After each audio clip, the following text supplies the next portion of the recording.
Figure I'll start streaming now, as it is 8 o'clock.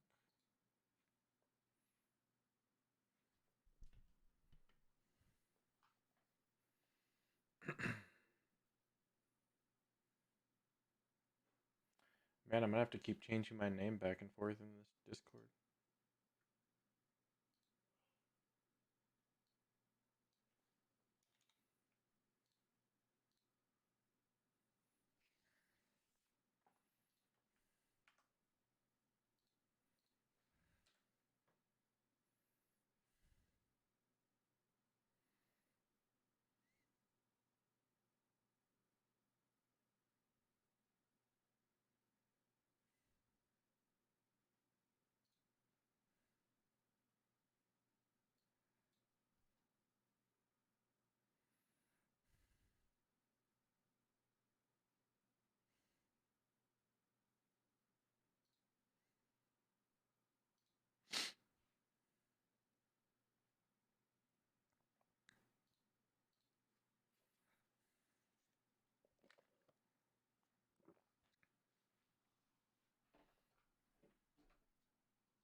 Looks like we're just missing the guest of honor.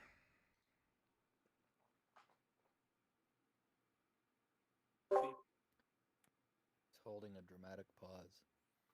Did you see my DM, Ivan? Oh, yes. Sorry about that. I'm just getting back. No, it's all good. I figured.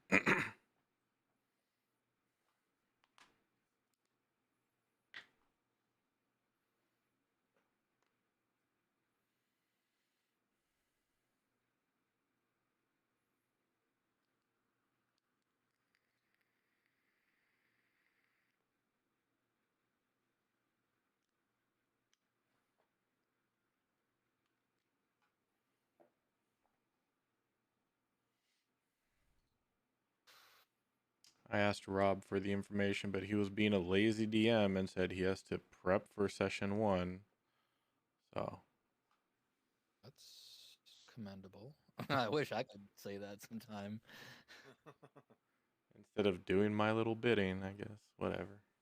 You know, I just realized today, just popped into my head. You guys ever watch that, like Yeah, puppet Dammy, show? it looks Like I like don't you know, if it go was like Six or first. Puppets, the dinosaurs show when you were a kid, Mm-hmm. like live action. Not the You know what I'm mama. talking about? Yep.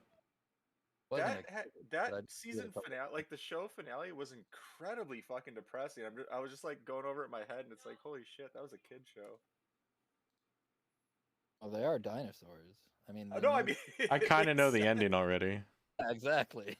Yeah, it makes sense, but Spoilers. holy shit. It was so I just remember like it flashed into my head for whatever reason. That last episode was like everything was dark and everyone was dying and shit. It's like holy shit.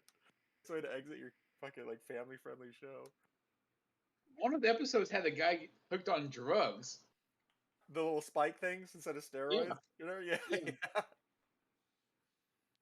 Late 80s, early 90s was Wild West of television, man. Certainly was. Fraggle Rock and dinosaurs and Rocco's Modern Life and Ren and Stimpy on Cartoon Network and Nickelodeon. Yeah. That was the Wild West. It was. About years ago was probably the golden age, and I'm wondering what the hell we're living in now. Because two top long expected fantasy shows that have just come out Ooh, yeah. Sorry if Not, you're looking. not really rocking my world. I mean, one is definitely better than the other, but Yeah, I'm probably gonna Sorry, watch man. the Game of Thrones one just for Matt Smith because I love Matt Smith. pretty much. But I mean, I'm not gonna guess why you love Matt Smith, but I'm also gonna guess that it's not for his best show. Probably not. Best performance. He was fucking awesome in The Crown, Prince Philip. Oh no, I love him for Harry Potter, obviously. Yes, there you go. All 30-second screen time. You should check that out, though. He's really good. I may.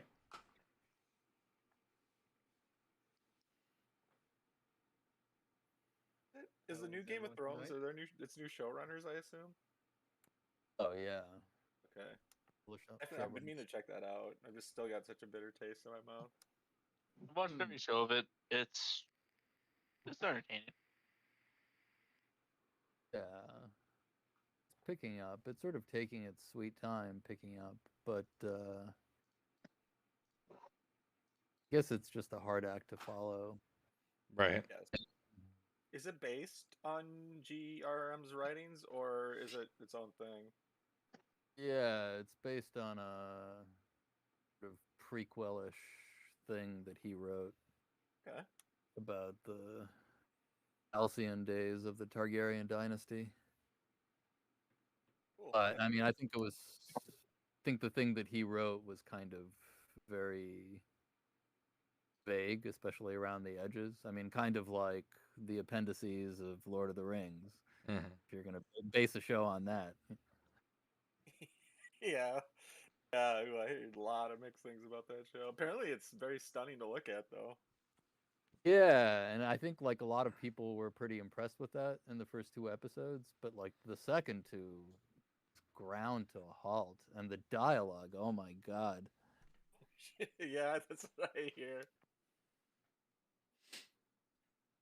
Too bad. Good afternoon, everyone. Afternoon, sir. Hi, Rob.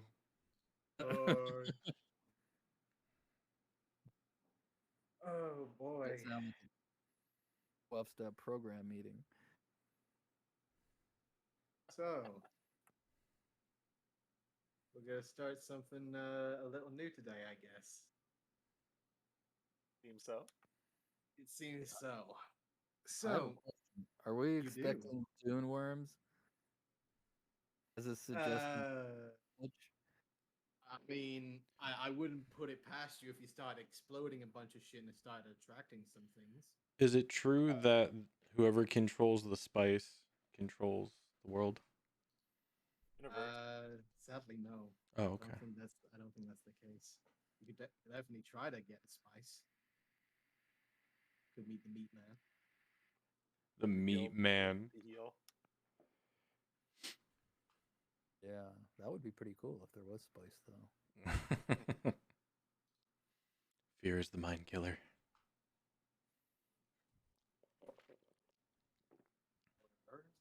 If anyone has any other questions,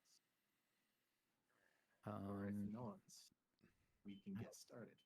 I do. I kind of want to change classes to a bard. Can I do that quick? There's no exact Suddenly, guy. There's a suddenly you wizard on guys D&D hear Beyond. you just hear just a sudden explosion coming from inside the ship for unknown reasons. However, I don't think now is the time to backtrack anything for now. Yes, yeah, just bullshit you, man. However, if I am perfectly clear and everyone can hear me, we can get started. You're loud and clear.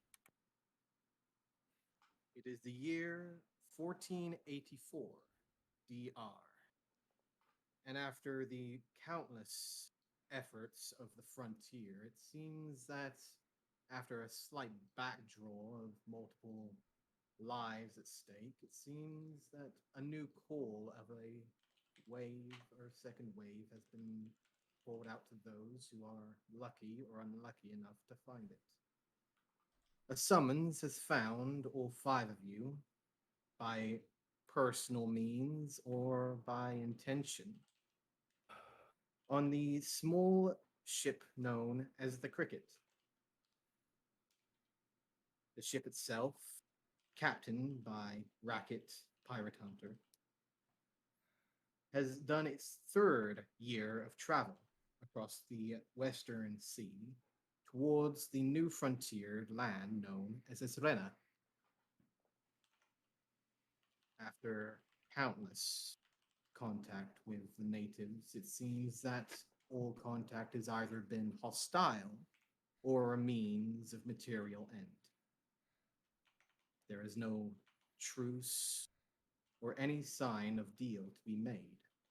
However, the recent discovery of a new compound of cannon rock has the lands of Faerun and its king, Azarian IV, interested in its new compound of explosive measures that could entail a new era.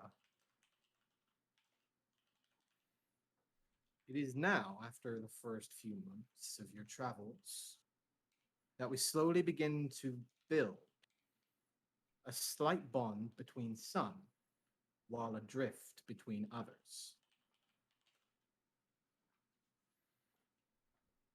It is where we begin our tale, slowly coming down to the guest quarters of the crickets. The soft sound of the waves echoing across each of the walls as the open windows bring in the salt air. A human in stature slowly begins to rustle from his singular bed.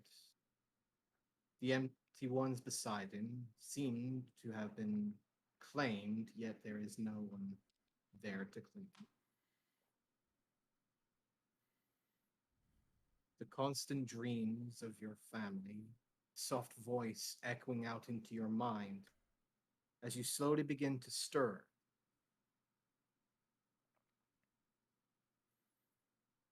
Ivan, would you like to describe your character, please?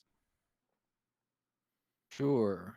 So I am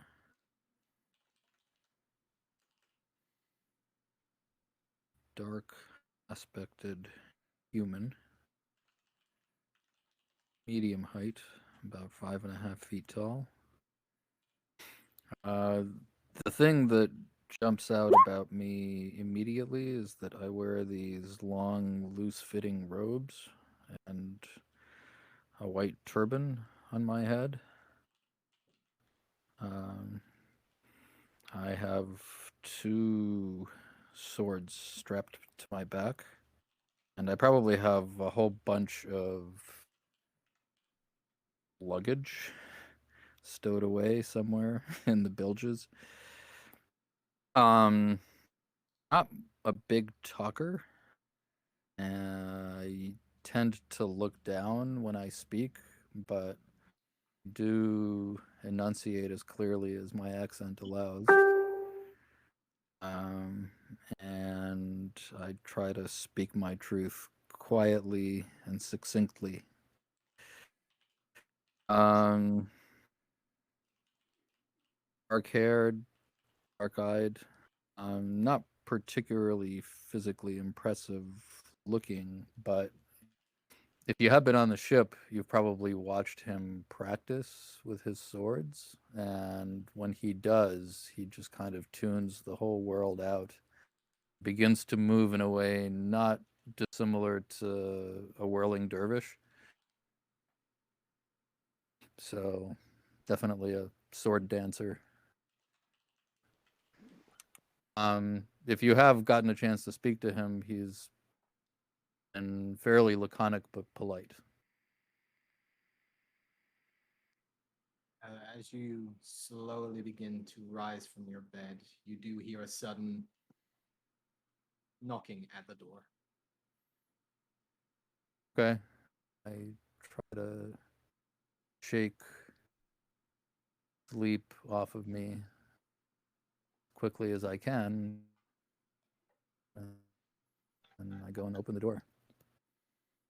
Standing before you as you open the door is a familiar face. A goblin in stature, a hood over his head, the medallion dangling across his neck, is the familiar face of Rogish. He smiles, gives a slight nod of his head, peering inside to notice the two empty beds, before looking back up at you with a look of mild interest. So, just a friendly heads up. We're gonna be finishing our travels to respite in maybe half a day. So I thought maybe it'd be a good idea, just maybe, meet the rest of the crew that you're gonna be hanging out with. I know that Bannon wanted a few of you, so it'd be best to gather you up. Fair enough. Everything ready? I will be ready shortly. Excellent. I got a few others to catch up on, but for the time being, you can make your way up to the front deck. I do so without further ado. He will quickly turn, leaving you to your business, as we quickly move to the other side of the ship. The soft sound of a voice could be heard as she trilled out into the air. A soft voice at first, yet as she slowly begins to get closer and closer, the shrill voice slowly begins to almost pique your ears. Honey, it's almost time. It's almost time, dear. You need to wake up. As Harry, you begin to see, slowly beginning to build up to your hammock, a familiar dwarven lady holding in her hand what seems to be a bowl of fresh soup. A familiar face, Tara. The entire approach, I'm just gonna try to like cover up my eyes, kind of childish like. There's no need to hide the shadows, dear. You look as beautiful as ever with your beauty sleep. Yes. Now, get some food in you. Yes. Come on. Come. Little Do you- grunt as I sit up and take the bowl. Thank you. No worries. She smiles. She looks over towards the guest door, where Rogish seems to be leaving one of the companions. Harry, go ahead and describe your character. If any of you had seen me walking around the ship, you would just see, someone walking upright, human-like, small, only a few feet tall. But instead of, human skin, you'd see brown fur. Upon catching a glimpse of their face, you would realize that Harry is a heron. White face, little buck teeth with pure black, soulless eyes. You're unable to tell what they think if you're talking to them. Their eyes give no real gesture of feeling. But yet, whenever if you ever catch them in their own personal time, you always see them tinkering, drawing, looking at mechanisms, just tinkering around with little doodads, and always has a pair of tools like in his back pocket.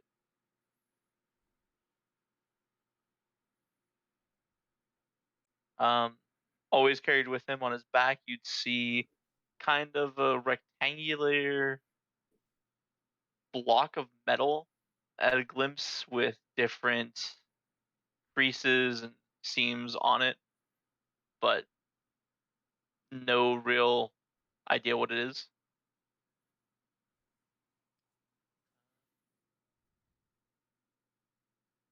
Tara will again push the bowl towards you, wearing more of a ceremonial blue robe that you've only seen when seeing other crew members say goodbye to the ship.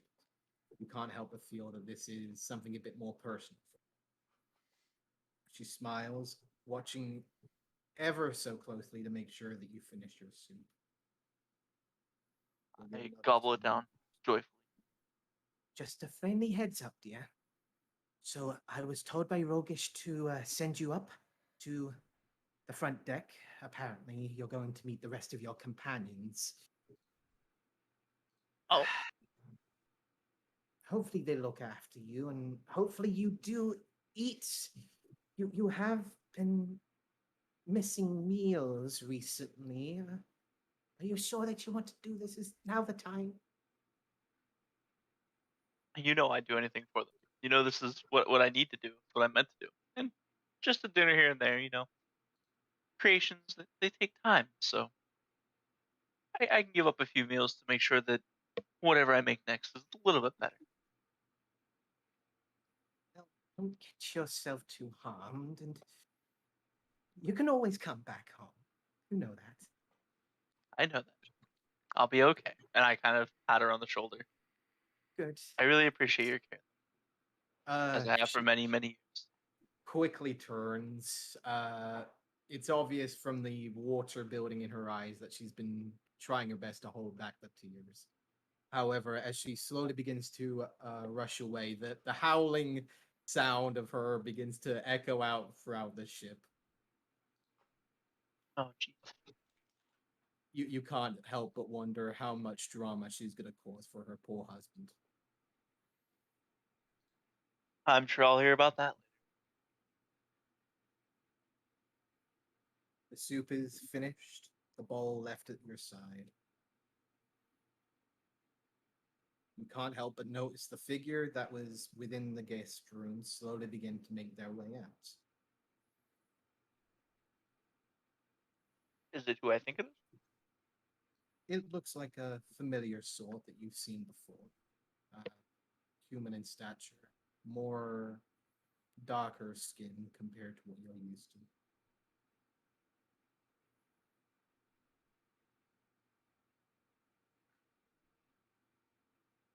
I'm You just gonna follow him upstairs. put my bowl in the appropriate place, and then I guess head up to see see where I've been called to. Meet the people I'm gonna be with. We take a step back once more. Slowly and surely, we make our way into the storage. The second and the third floor slowly beginning to build as multiple people and multiple voices are pulled out. However, the familiar face of Rogish slowly begins to make his way into the back, spotting a smaller fellow. Usually not seen by most of the crew, however, has definitely kept to himself in most cases. A figure of brighter hair, covered by a grayish cap and almost a whitish color, the same as the actual ship's crew. KB, introduce your character. Yes. Okay. I am. I mean, I suppose we would have had brief conversations. I would introduce myself as Adwin Branich. I am a associate professor of wild magic at Strixhaven. Rob said I'm wearing like a gray tri-tip hat with matching not a cloak but just a long jacket, like almost a duster jacket. A waist length, long, almost jet black beard, well oiled. As far as I would have kept mostly to myself below the deck of the ship. I doubt I would have been seen on deck unless specifically requested by one of the crew. If you'd happen to catch glimpses of me like at night, you possibly would have seen me reading from what looks like uh, a green covered book with purple accents on it, which upon being approached, I would immediately shut and stow away. And very rarely, possibly if you had caught me unaware, you would have caught me practicing my craft, and you'd see small gouts of flame or sparks appearing from my hand. And that would have been it. I would not have approached anyone for conversation unless you approached me. DM, is that potion still active? That potion is still active. Okay, so I am roughly 4 feet tall. I guess on first glance, you might assume I would be maybe a halfling or a dwarf, but I essentially look like just a miniature human. And at mention of that, you see Roguish slowly beginning to approach you, a familiar bag in hand, as he moves up. So, I brought your belongings. It's time. Oh, thank you. Is it okay to go above decks now? Yeah, you should be fine. Just stay away from racket. Might be best until the potion wears off. Yeah, understood. And then, upon receiving my bag, I was noticing once I actually strap it on, you can see me at like absolutely straining under the weight of what appears to be just a normal backpack. And I will slowly make my way onto deck. Excellent. Roguish will sit there for a moment, letting you pass on by, only to check over his shoulder. He'll smile at first, only to give out a slight whistle into the air. Olive, I believe you are watching. Yes. Yes, Roguish, as always. I like his book. You know, when I told you you could follow me around the ship, usually that means being right next to me, where I can see you. I'll come out from behind storage. Aye, aye, Go ahead Captain. and describe your character. She is about 5 feet tall. White hair, long, braided down her back, down to her mid back. Palish blue skin, emerald piercing eyes. Usually wearing bulky clothing or more bulky clothing. A round hat on top to cover up most of the hair. High collar jacket to cover up most of the face. And then underneath the jacket is going to be a button-up shirt, scabbard across, a scabbard belt across with a long sword on her back, shield also on her back, long pants, boots, fingerless gloves, a half-size dark bronze cloak with a silver medallion of a silver dragon. The cloak goes down to about her ribs. And if any of you ever spoken with her, you would address her as Lady Flowers. Oh, and you would also notice that she would oftentimes be playing with a set of manacles. Or it's at her side. And I'll get into an attention position and do a mocking salute to Roguish. He'll sigh heavily, lowering his head, almost in a mocking tone as well. Yes, of course, cadet. You know I'm gonna miss you, right? I'm gonna miss you too, Roguish. I'm not gonna miss the ship. No. I remember the first time you came here, and I think you threw up 3 times. Was it 4? I thought it was 4. Yes. Well, You didn't um, tell the captain, did you? no. Okay, good. No. And he's like trying to recollect whether or not he did. However, he'll shake his head slightly, give a slight nod towards your pocket. Remember, Not, don't not open it. tell land. I know. Not till then. Have you seen And, Harry? Yes, I believe Tara was speaking to him earlier. Oh, I don't want to see him. I don't want to see him if she's there. Based on the fact that I heard her wailing in the back, very unlikely. All right. He's probably upstairs by now. Well, let's go. He will walk with you at first.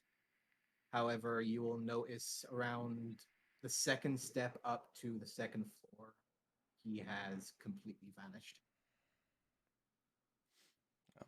Give an acknowledging smile and keep going to find Harry.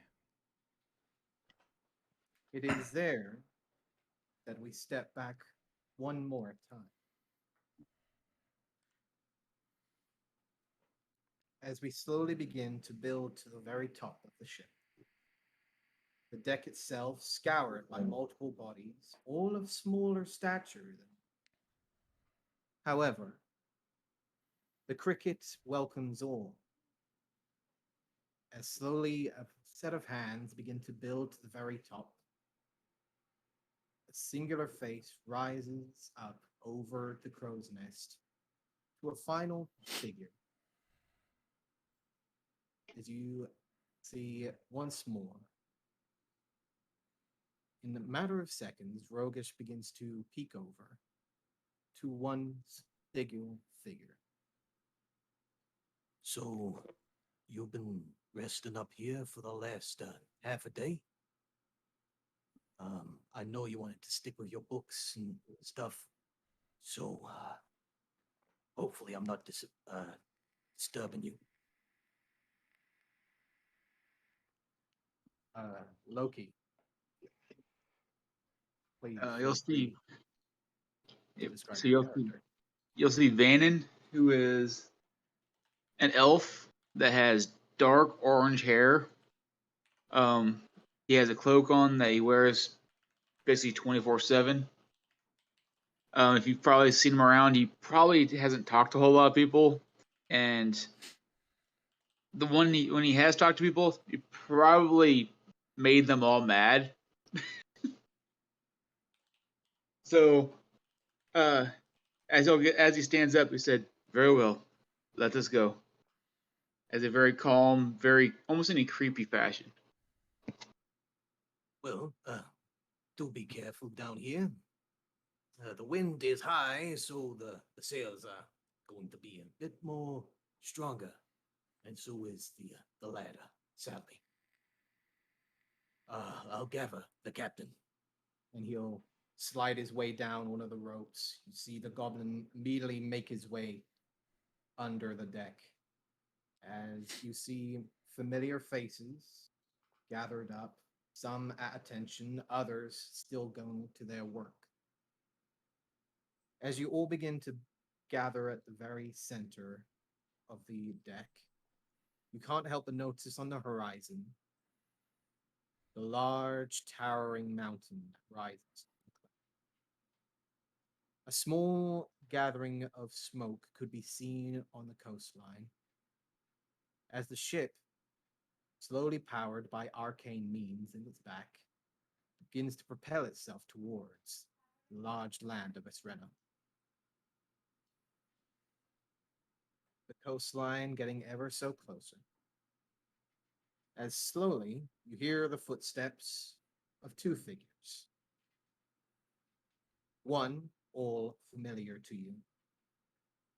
The goblin in his hood, the first mate of the cricket, and standing behind him, slowly adjusting his hat, is another familiar face to some. A kobold standing in a coat that is obviously too big for him, as well as boots and a jacket, and a large tri-tip hat that covers most of his head. His dark brown and bronze-like scales cover most of his body. However, a pair of dark yellowish eyes hides beneath the shadow of its hat. He smiles, giving a nod to each of you as he slowly makes his way to the very center, giving a slight nod to the rest of his crew as they begin to start their day's work once more. So, it has been quite a few months. Sadly, it is time for us all to part. However, for you all, I will welcome you to the frontier. My name is Racket. I will be making sure that if you ever need to return to Windspear, I will be the one that does it. Especially since 2 of my crew are joining you. So, for the time being, we will make our land as soon as possible. We will go ahead and drop as many supplies as we can, but for the time being, it is you who are the cargo. You'll probably find old Benin at the Frontiers Guild Hall. However, it is very likely he will also be at the remains and ruins of the original workshop of the Cannon Rock carriage. At which he'll give a slight chuckle under his breath at the mention of the name. The smoke that you can see on the shoreline is not exactly fires that were purposely made. They're still trying to fix the damages, sadly.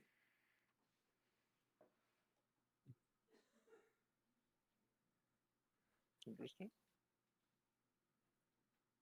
From my knowledge, he is your best form of contact for the time being, as he will be directing you with quests from now on. We will send a few of our own to our own members should they decide to get a few jobs done here and there. But for those who are part of other factions, we can go ahead and send a few letters from them once in a while. That is all. Good luck out there. He'll give a toothy grin. Another slight tip to his hat as he slowly makes his way up to the steering wheel. You can now see the small gathering of 5 that had been originally made, as you see some familiar faces and some strange to you.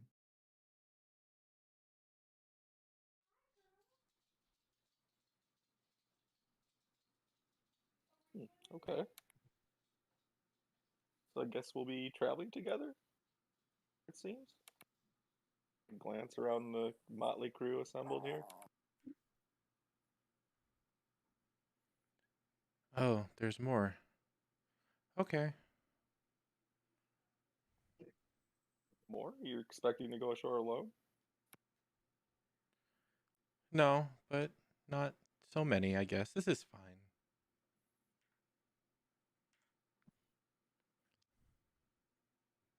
Okay.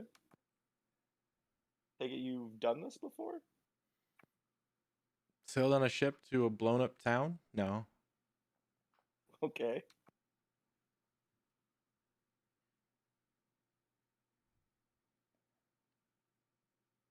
Have you? No, honestly, this is my first time on a ship. Guess if, like, I don't care if you're experienced with ships, you'd probably know immediately by the way I stumble around a ship that I don't have sea legs.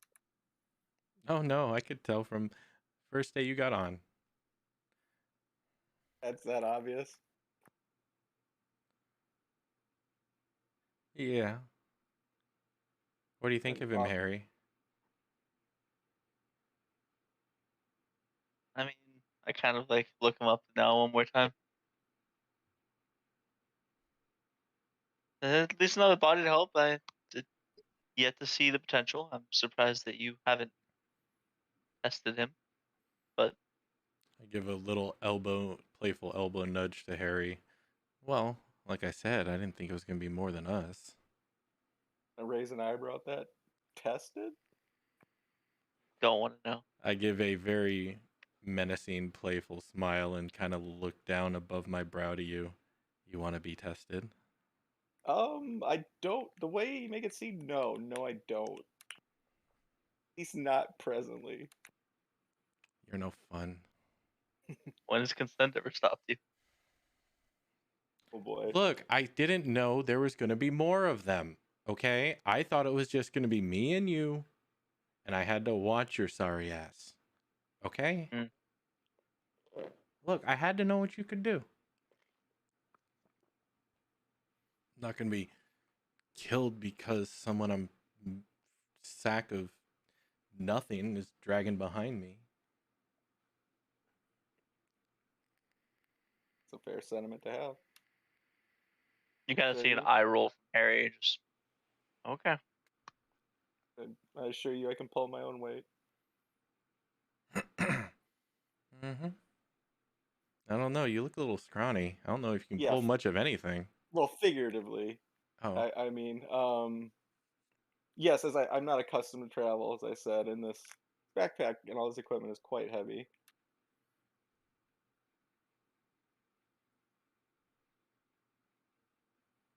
And you kind of like squirm and adjust the straps in my backpack.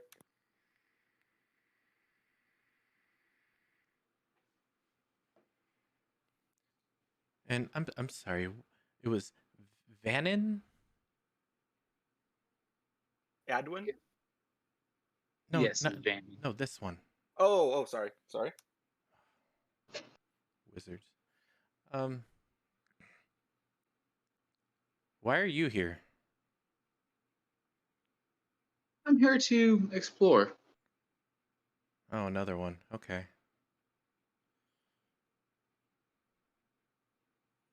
Very well.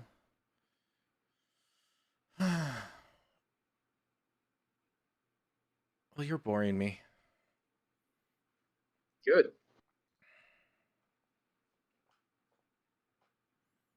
You all begin to slowly dwindle with your conversation. Silent stares coming from others, while others try to at least make conversation.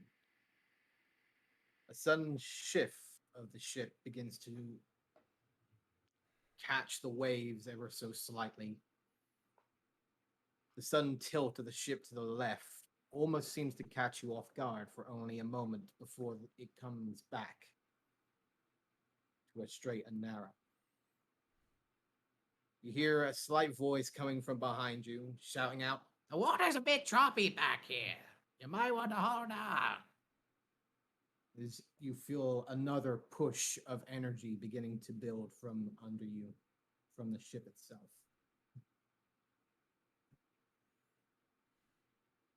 Look over to Olive. Is this normal for a ship to do?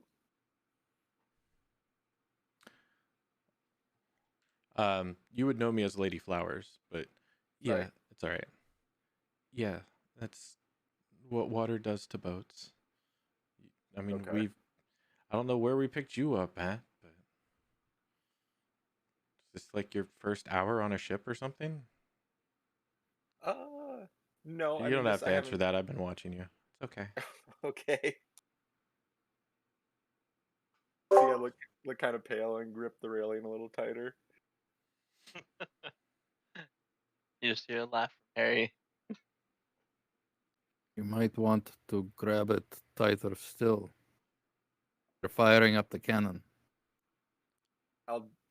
Will that help? And as I ask, I grip the railing with my other hand. It would help unless you fancy ending up in the water. I do not, sir. I mean, hey, you could just use some rope, tie yourself to the railing, make sure. I mean, then what if the ship sinks and I'm tied to it? Don't Hope wor- you're good at undoing knots then. Don't worry, I'll cut you loose. I think I'll be fine. Like I've got a firm grip. I'm gonna go down below and find Master Dwarf. You are looking for the one in charge of the cannon, correct? Yes. Okay. This will be the first roll of the game. Please go ahead and roll me an investigation check. What's that? This determines the rest of the campaign. Yep. You all might. It's all on your shoulders. I start whining about wasting my first 20. Wait to see that 4. Yep, Hey, there it is. There it is. Hey, it was a 4. Okay. That's Oh, true. time to just chuck myself overboard. Campaign's ruined. GG.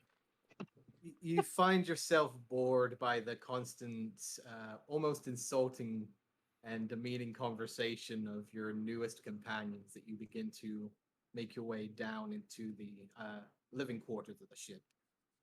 You do start to make your way around. However, you do find that there is a lot more people active right now.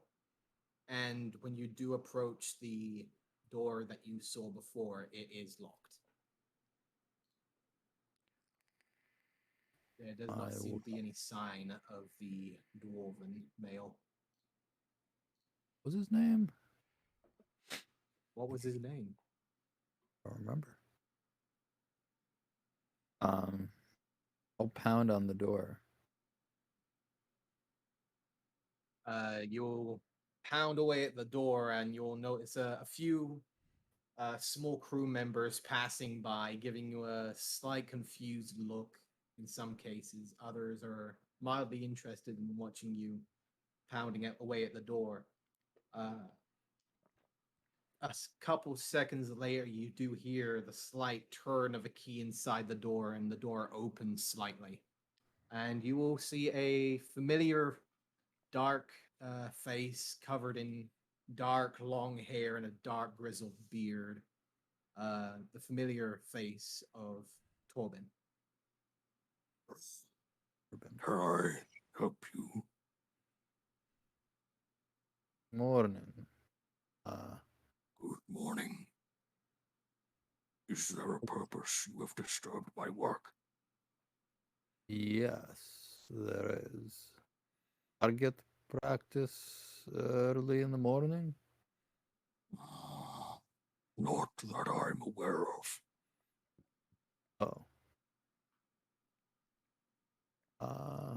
I'll look him in the eye just to see if I can detect any signs of prevarication.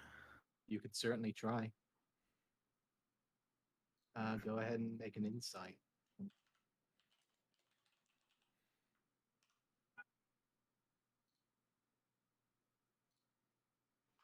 Just keep this open permanently. All right. My second roll is any better. You look him in the eyes. He seems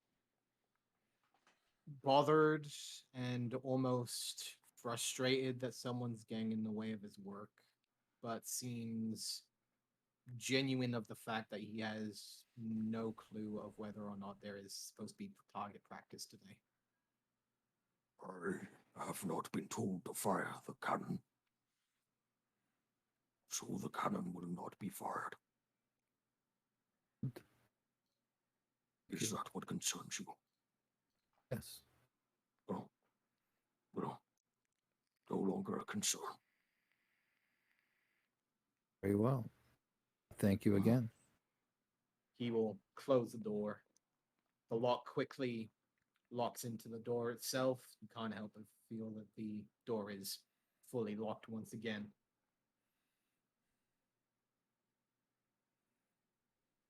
Okay, I go back up.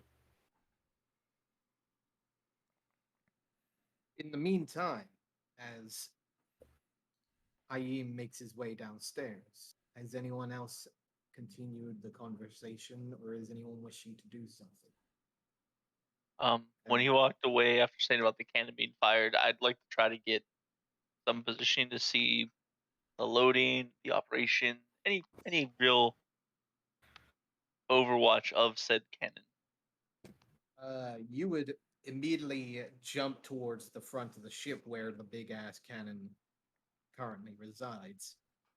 You would be, like multiple occasions, hang your head over the side where the very front of the cannon itself is, as you can see the barrel almost reaching the very top.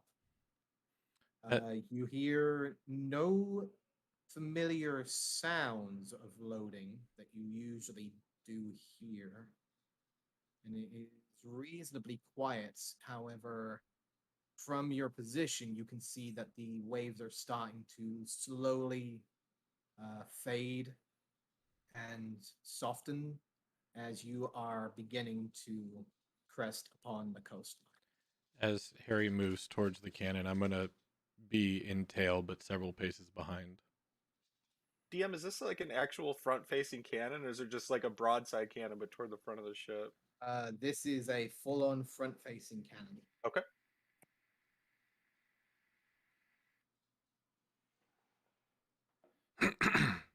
You have seen this cannon maybe a couple times in your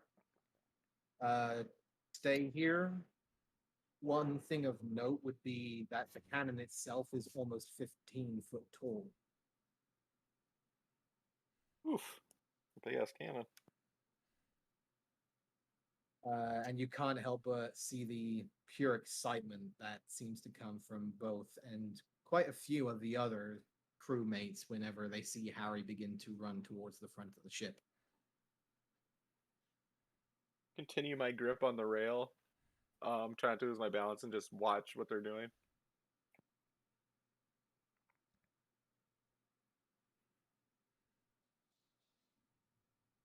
How long Do you notice does that there is the no sign? wait, what? There is no sign of any loading. You would know, given that you are quite close to the cannon maker, that usually you'd be hearing the back door open, the placement of the projectile around this point. Torben is not known for being late if he is ordered to fire.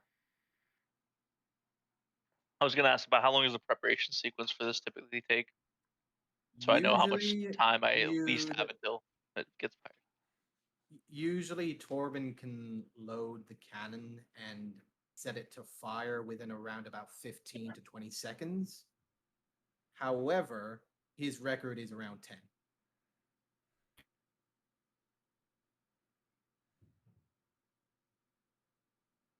He does not seem to be in a mood to be breaking records recently, however. It is around the 20-second mark that you do feel that there isn't going to be a cannon firing for the time being.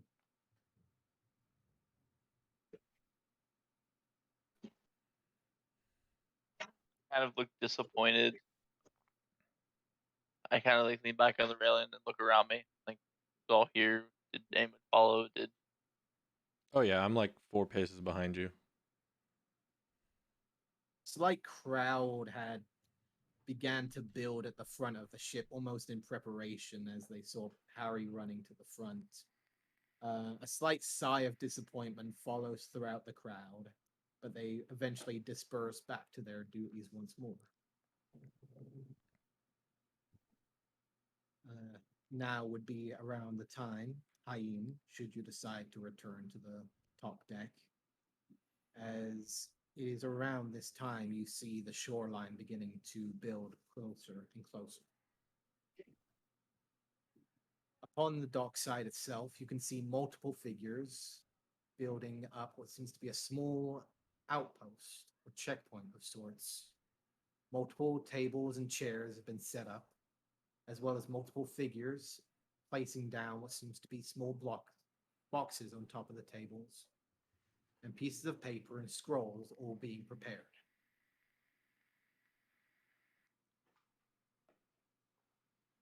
The ship slowly begins to rest itself against the shoreline. As you can see on the far western side of Respite is the gouting pillars of smoke of the rumored explosion that you had heard before. To the center and right, you can see a large, straightforward road that seems to be going further to the north, as well as a small set of buildings that could be seen on the right side. A small gathering of common folk and other pedestrians seem to be slowly filtering in and out of the buildings, as well as a few that seem to be slowly gathering up where the smoke pillars can be seen.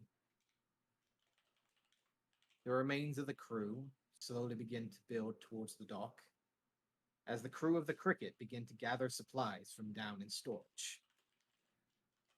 Racket, coming down from his wheel, slowly begins to approach the group, give a slight nod towards you. Well, Bannon should be waiting in the frontier, guild hall. You should not keep him waiting. He's got plenty of money to be made. And as you can see, plenty of work to be done.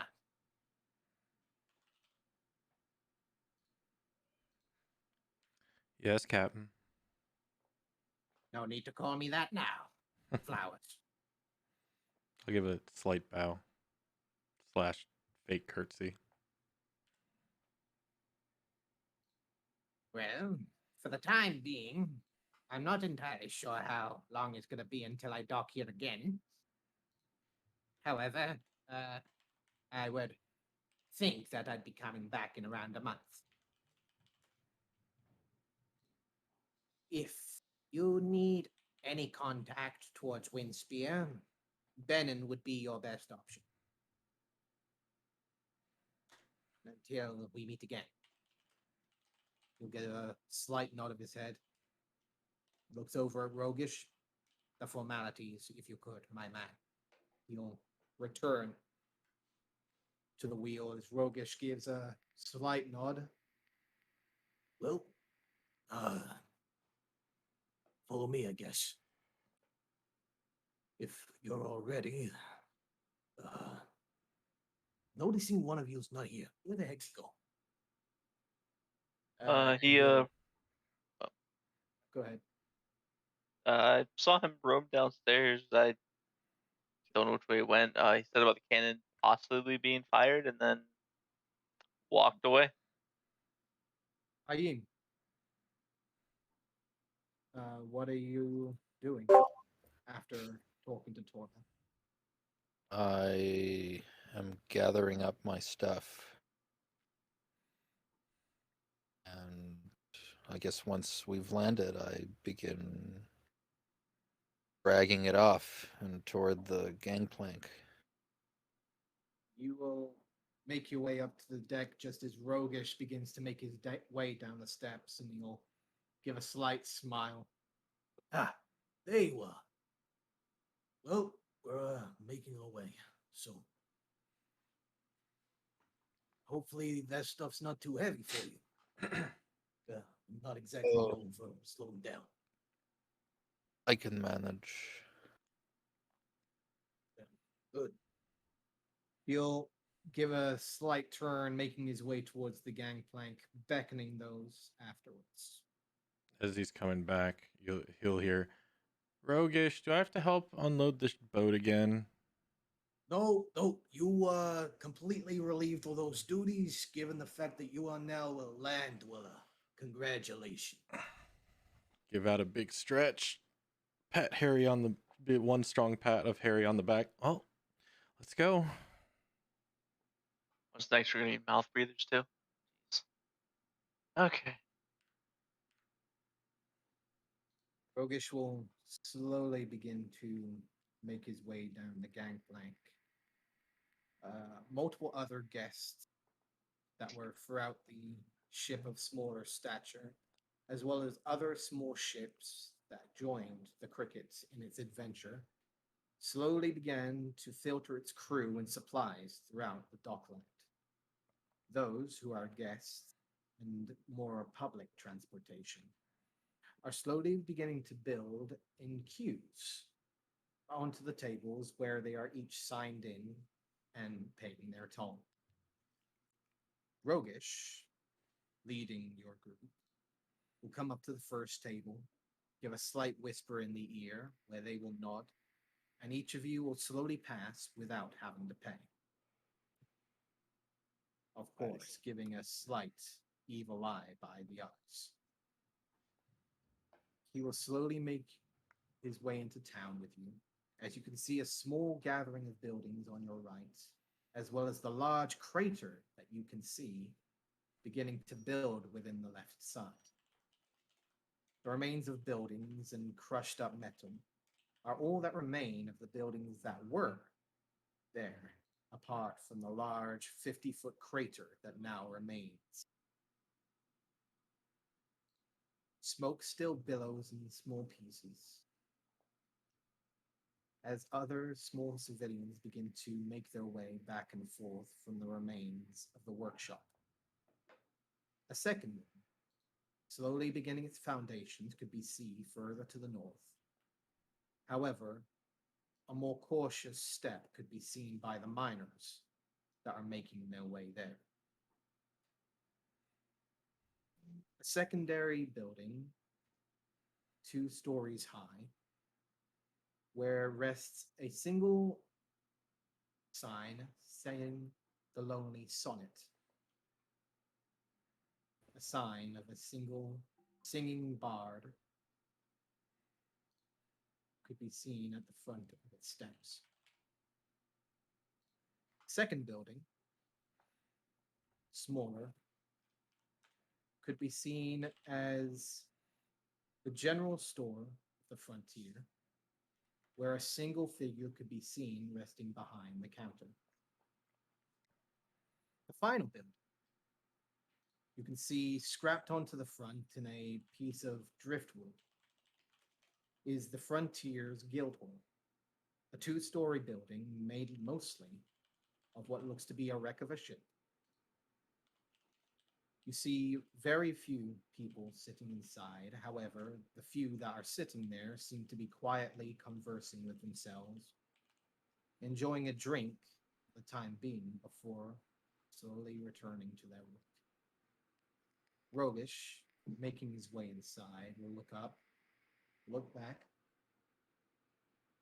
Oh, I'll get you guys to the dorm. So,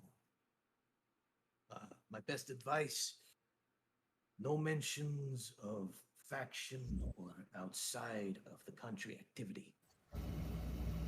Venom is not exactly fond of the factions right now. None of the factions. He'll look over at Harry and Flowers. I'll just simply reply, what factions? What are you talking? Wait, should I take my cloak off? I would say that it's not exactly forbidden. He's just not fond of them. I'll unclasp the medallion and take my cloak and put it in my backpack along with the medallion and tuck it away. Give a slight nod. First little sound effect, or is that someone's mic keying up? I That's can't tell. I think that's a mic. That's Ivan's hot mic. You got a hot mic here. You got a hot mic. Hot mic. Furnace. Ah, He will slowly make Fine. his way up the stairs, giving you guys a slight bit of guidance. Slowly reaching up to a singular door that rests on the second floor of the guild hall. He'll give a slight knock, where you can hear a voice, muffled at first. However, you can hear it quite clearly. Yes, please come in. At which Rogish will open the door, give you all a slight nod, and start to make his way back down the stairs. As Rogish passes by, I'm going to whisper to him, the first gold I get, I'll buy that dress. You're free to open up your scroll, by the way. I understand. He'll give a slight smile to you, Flowers. Make his way down the stairs. All right. did anyone else hear the part about the scroll, or is that more whispered between those two? What is your passive perception? Oh, that is a good question. It is. Does it specify that on D&D Beyond, or is that something I need to? Yeah. What is your perception check? What is your perception score? +3. Plus 3, 13. Okay. You would not hear this. Okay. Out of genuine curiosity, what is everyone's passive perceptions? I'm a 9. 13. Ooh. Mine is on my sheet on Roll20, but 14.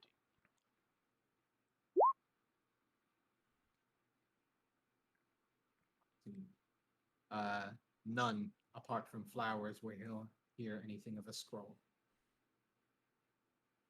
Your intention, however, is in a small office room. The desk is covered in multiple stacks of papers and a singular large book that seems to be opened. And a small gnome like figure begins to rise, his face wizened and darkened with age. However, a set of gray eyes will begin to peer over behind a set of spectacles. He'll smile. A set of taut back white hair that seems to be bunched up into a ponytail. His clothes more of a darker complexion. However, accents of white can be seen throughout what seems to be a skirmisher's tunic and a set of small leather-like straps down at his sides. Oh, it is good to see that you have all arrived. Ah, there is 5 of you, yes. I kind of look around and yeah, nod. Yeah, there's 5 of us. Good, good. Please, come in, come in. I will You'll approach see him. him disappear behind the desk. Are you Benin, I presume? Yes, yes, that is I. And slowly but surely, with a walking stick in hand, he will begin to quietly and carefully shuffle behind the desk. It will take him a couple of seconds to slowly make his way to the front. However, he will smile, give a slight nod of approval to each of you. Oh, sadly, I am not one for formalities. But for now, my name is Benin. But everyone calls me Old Benin. I am the leader of the Frontier Mining Company and the Frontiers March Guildhall, as well as the mayor of Respite. As you can see, we have a bit of a problem. Recent calculations of the new Cannon Rock carriage have been rather wrong. Therefore, we have lost quite a number of lives. That means that we have lost quite a few that were defending the town, but also doing jobs for us. I'm sorry. Do you mean they were? I hear this cannon rock is volatile. Was it some sort of accident that happened, or Yes, okay? it did look to be quite an accident. Yeah, judging by the crater. Yes, the crater. And he'll look out towards the window where pillars of smoke continue to rise. I'll give a It slight was smile. a very large miscalculation from the researchers here, which of course cost them and others a very, very destructive end. Is that We the only accident that has occurred? in the 2 years that we have been here, yes, this is the first time that an accident of this multitude has happened, apart from the occasional hand loss because of someone thinking that they couldn't, it wouldn't be as destructive as they thought. Needless to say, quite a few of our miners on their first days were rather stupid and naive towards the compound. Therefore, quite a few fingers were lost. I'm sorry. You probably. It seems like most everything was destroyed in this accident. But do you know what the catalyst for this? Like, do you know what the accident was, or everything just blew up? We were creating the foundations of a carriage, a large mechanism of metal and fueled by the cannon rock and fire. We were going to make a track of sorts to ensure the future of transport with this large project. However, it seems that the fueling system that we used was inadequate and unprepared. Therefore, when someone tried to test it, it created quite a large explosion. It See. was also a coincidence that the explosion was so close to the fuel storage. Oh, okay. Okay. He'll give a slight look in your direction, a very weary eye, as if you've got a feeling that he also is not fully accepting to the fact that this was just an accident. Okay. And just I realize you're rather busy, but is there do you have any research materials or papers pertaining to this cannon rock that I could view at some point? I'm quite interested in the substance.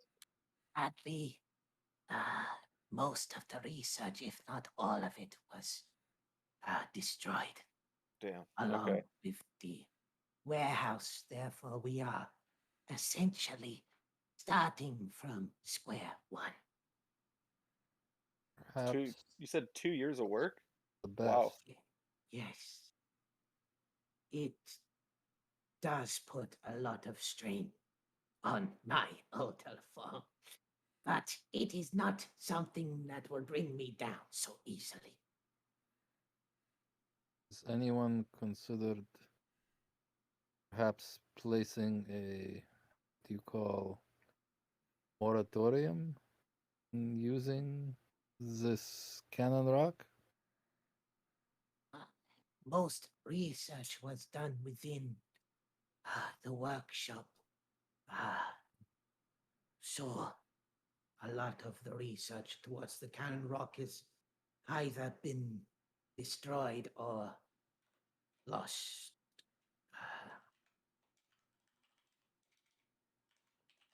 I'm sorry, I am unable to give much information. I was here when it happened.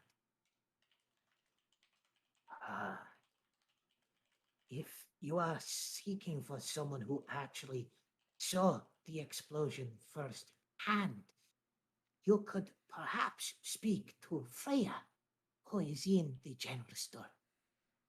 She was facing towards the explosion when it happened and was also one of the few that tried to help lower the flames.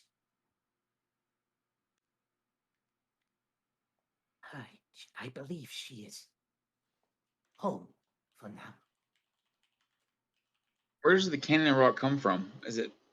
Where is it mined from? That is a good question. And speaking of which, my boy, comes to one of the first jobs I wish for you lot to take care of. And he'll again begin to slowly hobble his way to the back of his desk, quickly disappearing behind it. You'll see a hand reach over onto one of the stacks of papers, taking a hold of one of them and seeming to give a slight delightful Oh, there it is. Behind the desk before hobbling his way back over. The slight shuffling of steps, the click of his walking stick is mostly the only thing you can hear within the room as he will reach out the piece of paper. Sadly, nothing official, but due to the recent events, we've had to open a new mine for this cannon rock to the north of Respite, which is a little out of our territory. Most of our adventurers are staying here to guard the town. However, recently our miners and scouts have been trying to return to this small vein or mine that we have discovered, but a small creatures that seem to have made its home within the mines are beginning to act hostile and attack any miners that get nearby. There have been multiple ambushes from these creatures, insectile, bipedal, mostly using claws and their venom like fangs to attack. We have not been able to send them back as of recently, and they have started to crest upon our first mine, which cannot be lost. Send them back to where? That is where I hope you can come into the picture. You see, we are not entirely sure where they are coming from. Every time our miners try to get to the newer mine as well as the new one, they are ambushed and attacked. Luckily, we have ensured that they have retreated, but we are losing quite a fair amount of money. Money that we cannot be losing at this moment in time. So, from what you're saying, it seems like these creatures are somehow protecting the mine or the cannon rock. That seems to be the case. Okay, and then just if we were to enter this mine, is there any precautions we should take? I mean, I know we've been discussing how volatile cannon rock is. Is there anything we should look out for or do differently? Yes. One thing I would recommend is to not fire within the mine. Yeah, so watch your hands there, Sparky. Yeah, that's kind of my thing. I'll do what I can. I would also recommend that if you cannot go inside the mine for any means, there is no reason to force yourself. But if you can find a means of locating them, that could help with our endeavors. And I can give you supplies should you decide to go in deeper. Right now, you just like us to make sure the entrance is open. For the time being. And should you find any more of these creatures, to send them back. How deep Okay. is this mine? The last we heard, the first one that is closer, it is quite large. We have been working on that one for a number of months. However, this newer one has only been recent. We've only started that maybe a month ago. A couple of days before the incident.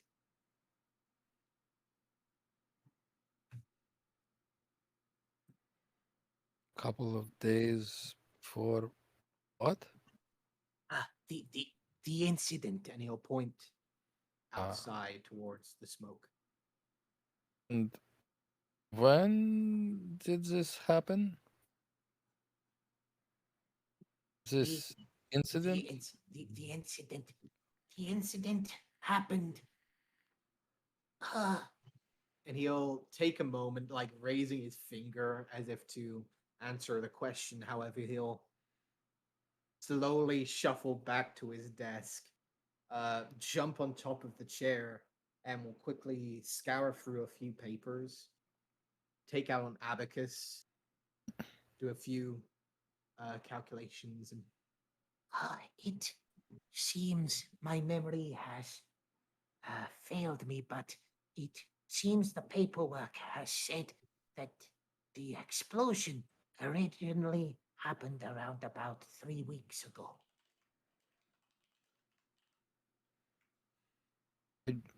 watch him as he performs this intricate ritual, and I kind of shift my gaze to the others as he does so, and my mouth forms a slight smile as he puffs away and rattles on his abacus. As he's rattling through his abacus, can I tell if he's left or right-handed? Yes. He is right. Okay. I'd just also like to look around the interior of this room. Is there anything like out of the ordinary or interesting that would catch my eye? Go ahead and roll me a perception check. Okay. Should anyone wish to join him in that, you are free to do so. Yeah, I can do that as well. Nope, I am focused on old Benin.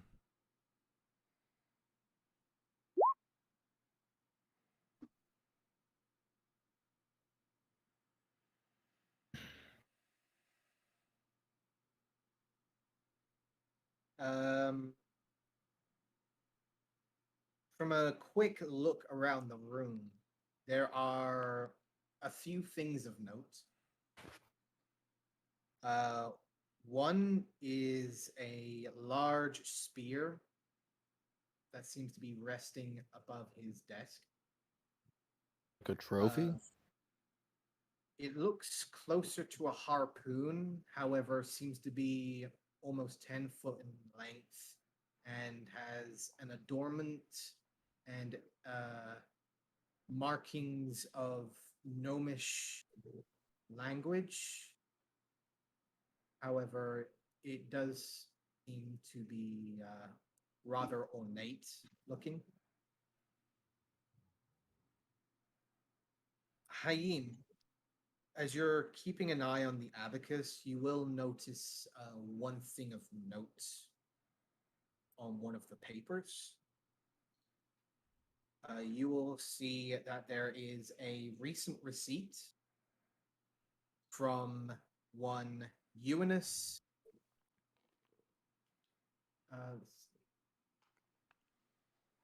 One Eunice. I'm blanking on the name. There we go. Eunice Freebird is one that you will recognize the name of. For around 20 pounds of cannon rock for around 125 gold pieces.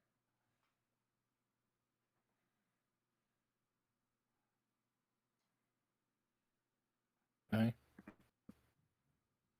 Apart from that, there doesn't seem to be anything that catches any particular details. Okay.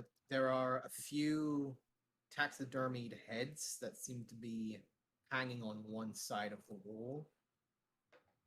One seems to be a creature of red and yellowish complexion, almost fire-like in nature, yet more reptilian. The second is of a large ursine-like creature. However, the beak slowly protrudes and feathers begin to rise around the eyebrows. Both creatures seem to be very, very abnormal and unnatural. Okay. He will check the calculations and give a slight nod of his head. Yes, that seems to be the case. 3 weeks. Yes.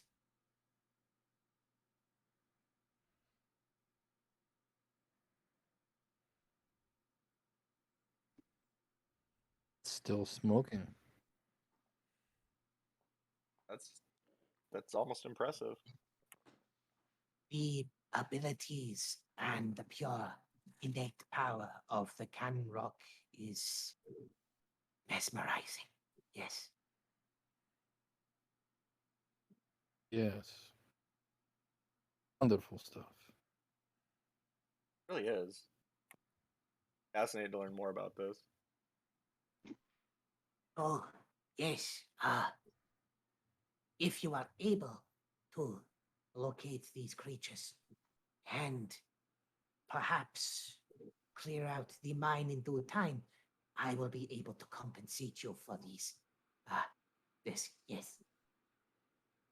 Will there, However, for the if time you don't mind me being, interrupting quick, will there yes. be bounties paid on these creatures? Do we need to take trophies or just clear the mine and we're good?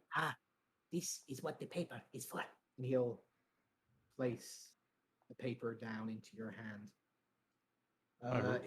On the paper itself reads, for each claw that is taken from the creature, you will each receive 1 gold piece. Okay.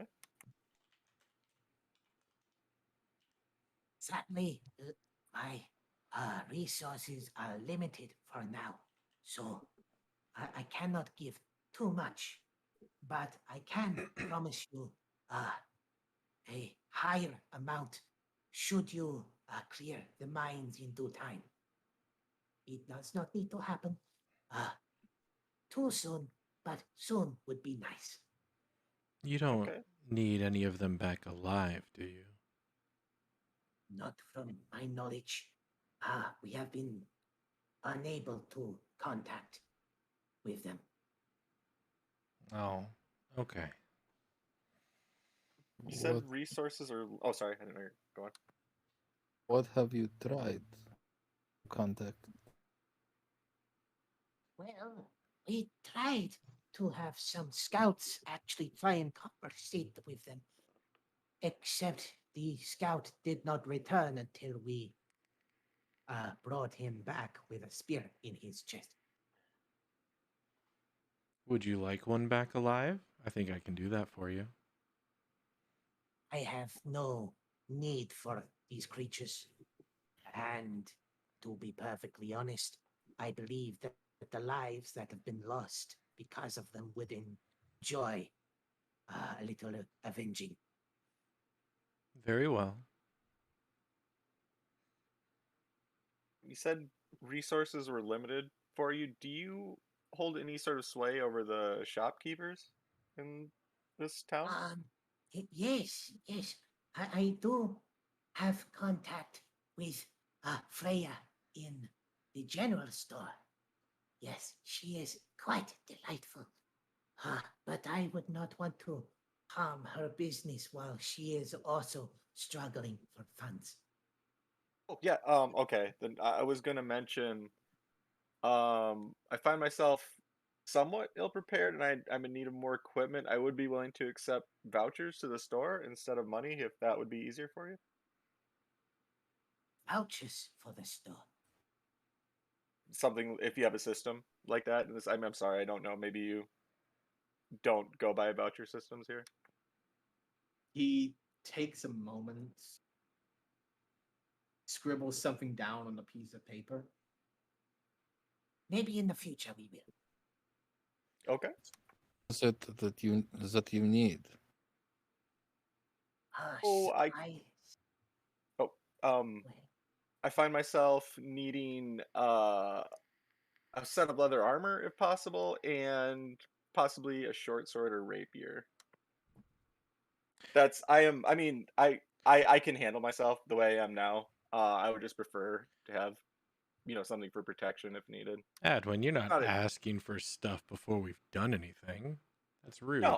no, of course not. I'm just saying in lieu of payment, if money is tight, if there's a voucher system, I would be willing to take that. But no, of course I don't expect anything before we do anything. I'll give you $10 for that book you got there. Uh, no. This is my spell book.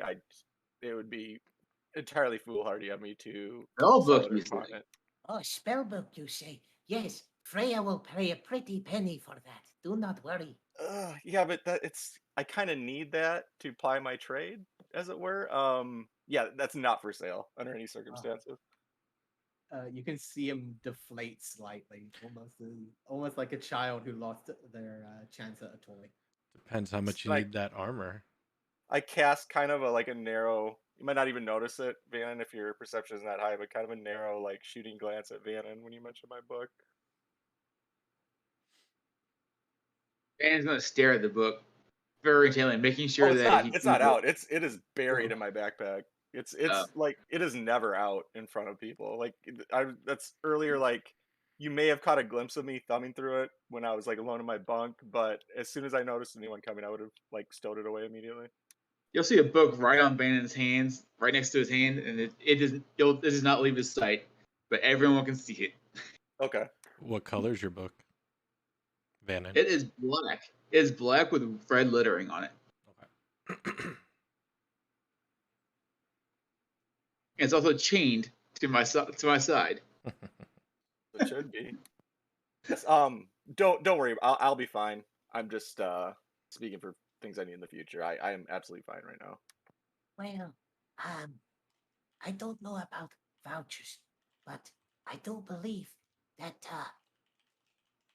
Freya does have a few pieces of armor sitting within the general store. If you have the coin, I'm sure she will gladly make business with you. Oh yeah. As soon as I do, I will pay her a visit. If you are looking for accommodations and perhaps food and drink, the Lonely Sonnet and the owner there will gladly make your acquaintance as well. If I don't mind me asking, Freya is an interesting name. Is that Gnomish by chance? Yes, it is. Oh, excellent. Then I'll say oh excellent in Gnomish to him. He'll smile almost as if he's remembering the old days from across the ocean, and he will return the gesture in Gnomish. Don't nod to him. I'm sure you will get well with her nicely. Oh, I anticipate it. She is a kind soul. I would recommend you be careful, however, to not get on the bad side of Mr. Gem. Mr. Gem. Gem. Mr. Gem, yes. I'm guessing the Old- sonnet. Yes, he is the owner of the Lonely Sonnet. Okay. Oh, I don't intend to. He is one of business, but does have quite a soft inside, if you get what I mean. He takes time to warm up to people.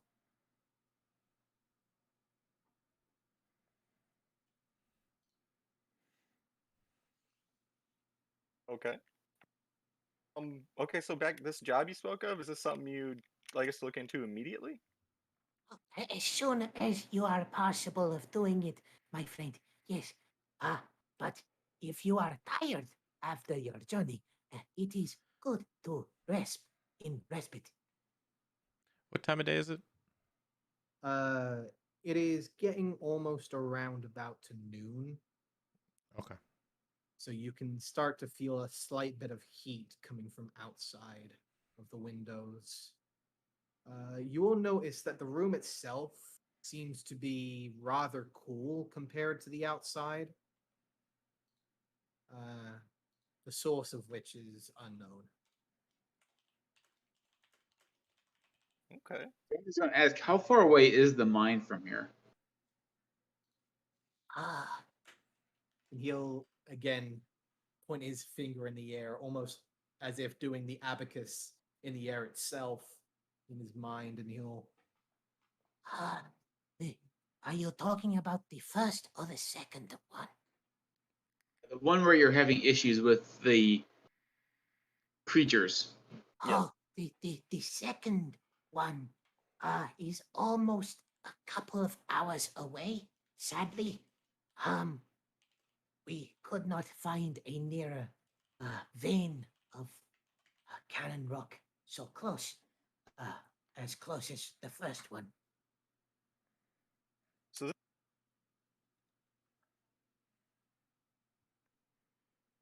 If you're talking, I think you muted yourself. Oh, sorry. So this is a very rare substance, even for this land. Then I take it. Um, Cannon rock. Finding small quantities, as well as the natural dust in the air, seems to have a slight compound of it. Um, it Interesting. is harder to find concentrated versions that we are looking for, especially from the quantity that we are trying to acquire. And the Understood. second mine is to the west as well, To the northwest, yes. to the northwest. He will Oh, go ahead. reach under his desk, pulling out what seems to be a very old map of sorts. Just what I was gonna ask. Slowly resting it over parts of papers, lifting up small stacks to actually use them as paperweights, and will point down towards the small mark that is marked respite, and will point it maybe a couple steps over to here. Does he point to where the second mine is? As you can see, it is quite a fair bit away compared to the first one, which is right here.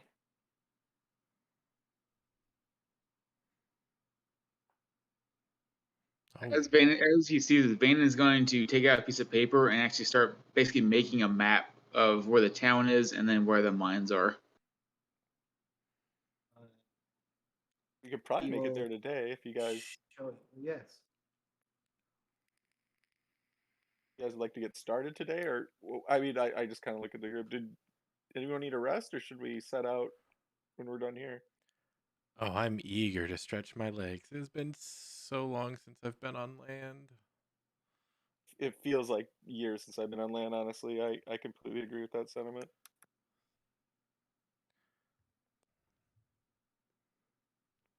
Okay. I would like to Uh, talk to Mr. Jem, though,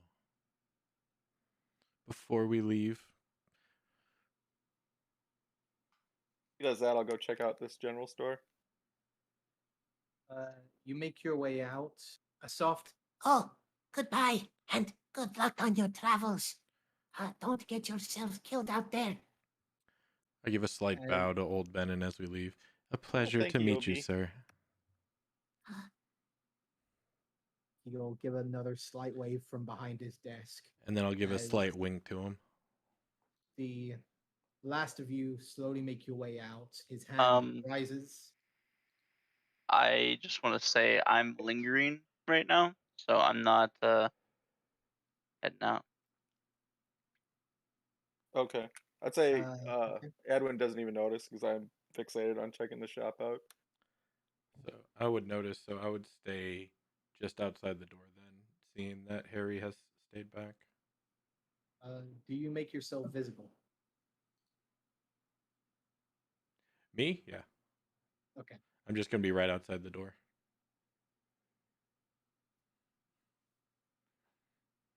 Vannon. I'm gonna go with Splitting. I'm gonna go with the go to the general store also. It's the best thing to Okay. do, split the party. like, Yes. Wait, Oh, and just so can I get a better picture here, DM? Is this town we're in? Is it like an oasis or is it just straight desert? From your point of view, there seems to be small wells of water that seem to reside within parts of respite. However, from the expanse that you can see outside of the town, there is nothing but desert and nothingness. This is gonna be harsh. Indeed. Hayim, the party has began to split as the Herringun, small hair, seems to be holding back and waiting within the office. The one that seems to conversate with the Herringun is currently sitting outside of the office, while the two human like entities are making their way down the steps. Is there a place for accommodations? Ah, yes. You could always go to the Lonely Sonnet and speak to Mr. Jem. He will help you with your accommodations. Thank you. No worries. Good luck. At that, I will turn, pick up my bundle, begin making my way to Sonnet. He will look down at first, slowly beginning to scribble away at papers, only to look up for a moment, catching your eye, Harry. Oh, can I help you, small one? Um, yeah. Uh, you said the mine is for the last rock, as correct? And I sent the miners a few times, yes. so, if we succeed in this expedition, we would possibly be granted access to the material. I would recommend letting us do our research first before you begin to dwindle with things that you are clearly not understanding the multitude of, small one. I could clearly describe to you the multitude of how quickly the hairs on your skin would burn, but I doubt that would help you in your adventures. I mean, the same thing's true if you were to chuck me in a forge or a fire, any other thing that could burn me. The point being is I'm still a craftsperson. This interests me. So, in due time, would this become a potential resource or commodity available? If you find yourself within the mines, I will not restrict you from getting some of the material of your own. However, small one, I would also say that if you end up losing a limb or two, I was not the one that did not say I did not tell you so. I understand the consequences and risks of it, but it's still of interest of mine to Then you would be improve. smarter than some. Place is a liability nightmare. You let it match in the place, the whole city just gets wiped off the face of the earth. Right? This isn't Sword Coast. There's no OSHA. They So you're tried to saying make we need OSHA, to and they stay messed up once. They got blown off the face of the earth. So, yeah. Do you have any more questions? Yeah, that was more what I was curious about. That's something I'm very interested in. Yeah. If you complete the job, then in due time, I'm sure we can make an agreement.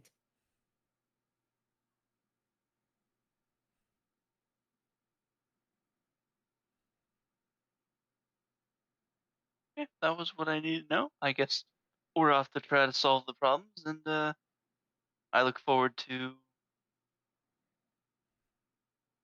our future interactions. I look forward to our business as well, small one.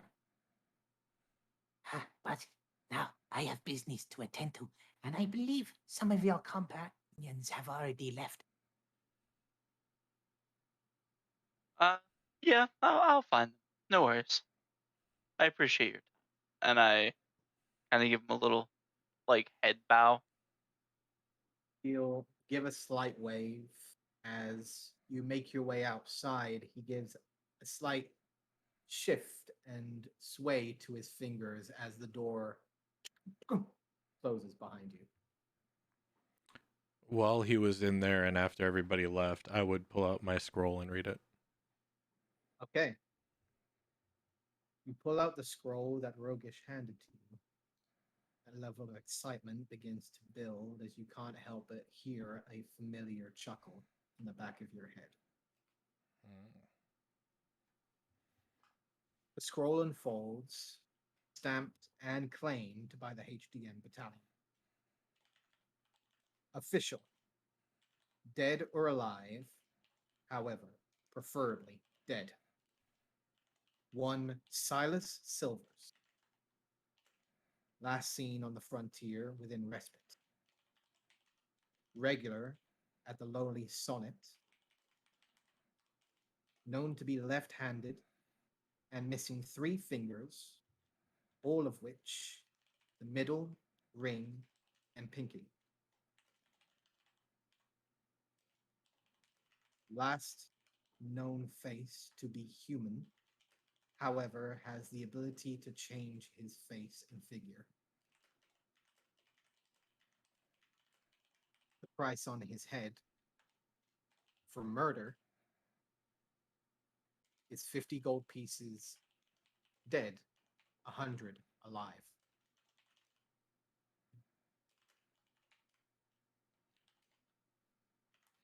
After reading all that, I'll give a very obvious smile and a joyful laugh to myself silently, and then I'll scroll it back up and tuck it away, waiting for Harry to leave the office.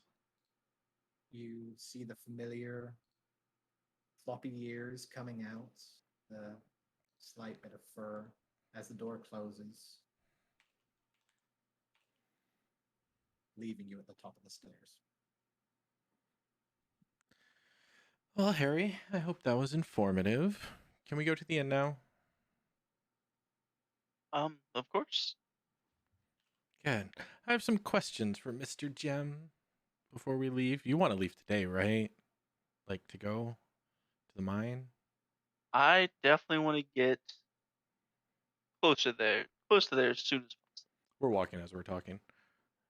Yeah. Oh, good. Yeah, I've been on that boat for too long. I want to do something. We will go ahead and make our way to the general store for the time being. Okay. Stepping inside, Hold a on. small. I'm not walking glass inside window. quite yet. Okay. As we're The walking. building itself, I will give you a small detail. Okay. Sorry. The building itself is a singular story building. The door is open. However, the walls and the windows themselves seem to be boarded up shut as of recent events. The glass that once filled the windows has seemingly been shattered. You will notice a single figure sitting behind a desk, head resting on her hand, almost seemingly half asleep as you stand outside the large building. Okay. I'll kind of place my hand on Vanna's shoulder for a second, and just if you won't mind, 1 minute, please. And I'll step to the side of the building and produce a piece of parchment. Almost, I mean, if you're watching me, I just basically flourish one of my hands, and it just seemingly appears in my hand. And I will begin to quietly read. I will tell you the words. 1 second. It's almost a poem. You hear, Vannon? I say, into the depths, dive into the dark. The eyes go dark. And nothing seemingly happened. I just read that, and then I motion to the door. After you, sir. He's gonna look very questionably and just walk in. You will hear a soft bell coming from around the room, and it will ring twice as each of you step inside. The bell will slowly awaken the gnomish female of reddish hair, bundled up and tightened in the back. A small, loose-looking yellow shirt and a set of quickly put on track-like pants of an obvious scout that's been traveling for a fair amount and finally getting some rest. She'll look up at you both at first and then realize there's only one, and slowly turning her attention over to Venom. Hello there.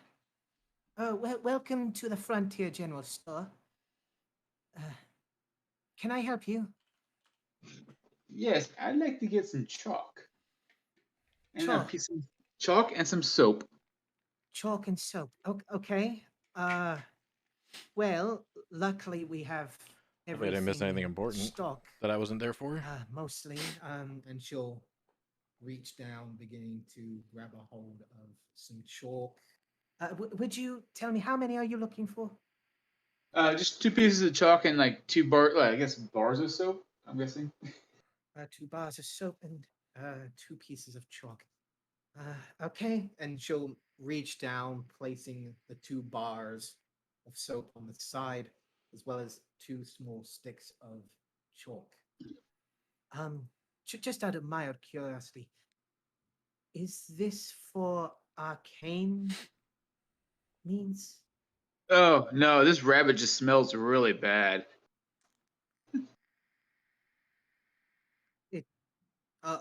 So the chalk is just normal chalk. Okay. Yeah, just like normal writing chalk. Okay. That's fine. She'll reach over to a small booklet, starting writing down small pieces of notes.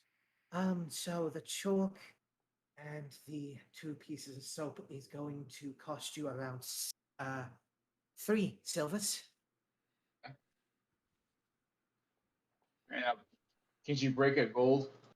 Yes, of course. And she'll reach down under the desk, taking out a small stack of 10 silvers, placing them down, taking 3 of them, and taking the gold coin. So that will be 7 silvers for you. Were the only one that came in? I heard 2 chimes. As with you saying that, I'll lean over Van's shoulder and very quietly whisper in his ear, "Didn't come in with you."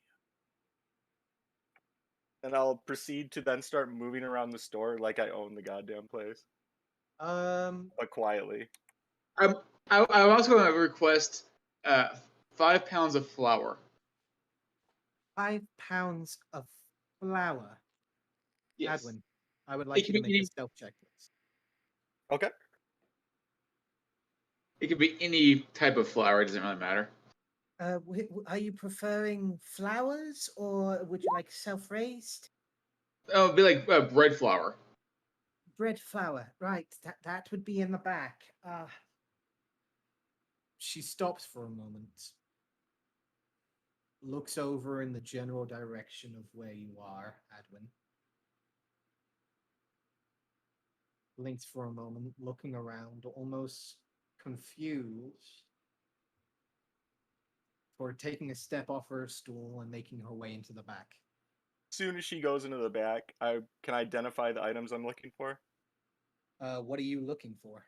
Leather armor that's gonna fit me when I grow to regular size, and a rapier. You will notice in this moment in time that you height is normal. Oh, okay. So yeah, just a set of any of the leather armor that'll fit me, and a rapier. Okay. You will quickly see that there is a small set of leather armor sitting near the front, where the window display once stood. You can see it is a normal set of leather armor. Okay. However, you do also see in a barrel at the side what seems to be an assortment of swords, short swords, long swords, and you will notice that there does seem to be a rapier Okay. sitting within that barrel. Yep. Then I'll quickly and quietly move over to this area, and then again, as quietly as possible, get the leather armor and the rapier and conceal them under my cloak. Go ahead and do a sleight of hand for me, real quick. Okay.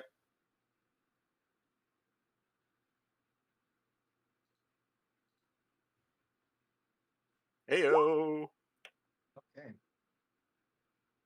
With a matter of ease and a couple of seconds of quickly loosening the strands in the back of the armor, you quickly get the leather, the top part of the leather armor off the mannequin. As you're beginning to make your way and ease off the lower second part, you can hear the door quickly open from the back. I'm gonna immediately freeze. As the gnomish figure of Freya quickly steps out carefully and with a little struggle, lifting what seems to be a full bag of flour on top of the counter. Well, that there is a full 5 pounds of flour. I'm not entirely sure that is what you were looking for. Were you looking for the full bag, or were you looking for part of it? And she'll look over slightly over your shoulder, Vannon, in the general direction of the partially emptied mannequin.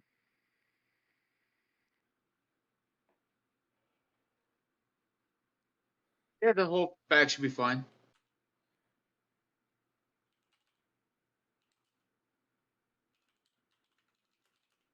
She'll slowly look back towards you, Vannon. Look over at the mannequin.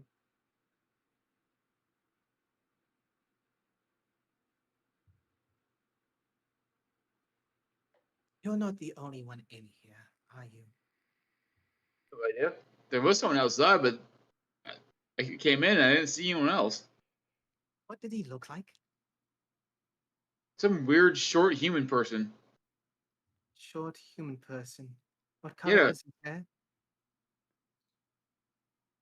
I can't remember what color his hair was. Black. Black. You. He When said you some say you words and then don't, disappeared. Or he you said don't some words. remember. You see her reach under the counter and pull out a small, intricate device.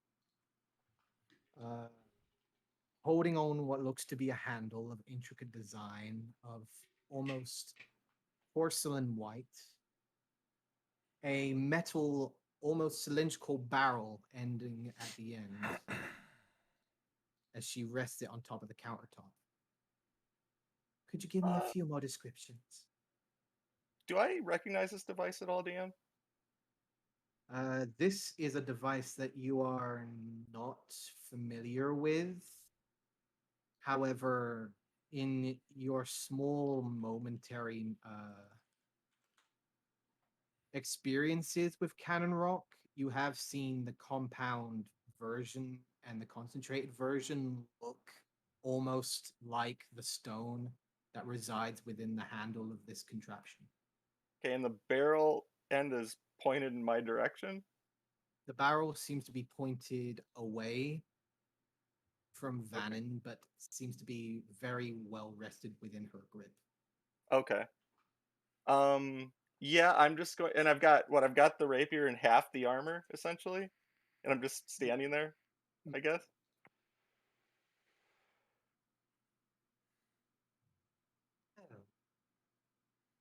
Is I that don't basically the scene? think we can do a lot of business if you don't remember who that was, sir.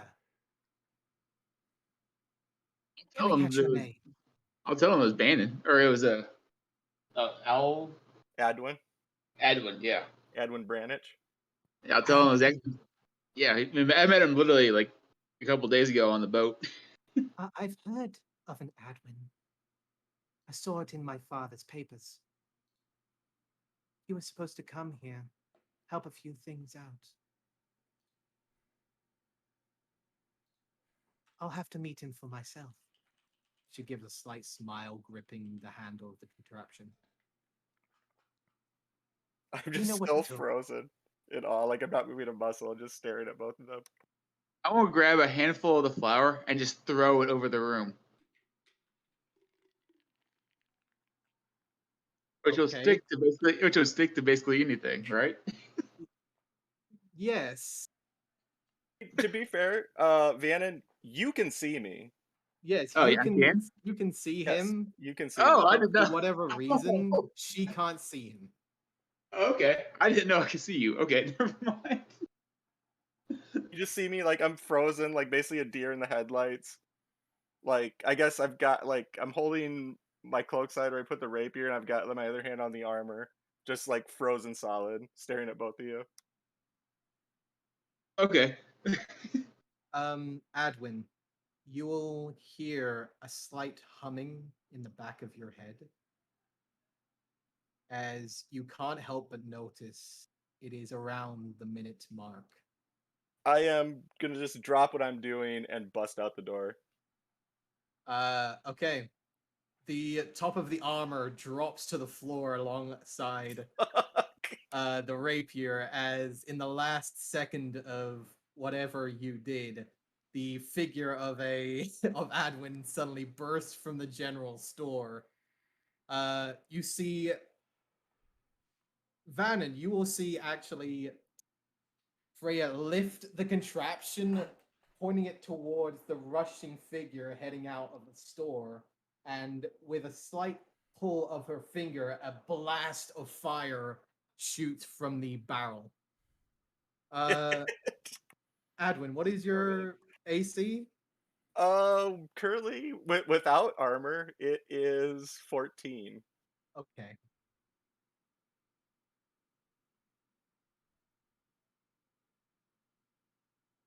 Let's see. This is too early in the campaign. Watch it be a crit. Okay. Oh god. You're lucky I haven't made her character sheet yet, but I do know what her stats are. A 16 to hit. Oh yeah, that hits. Okay.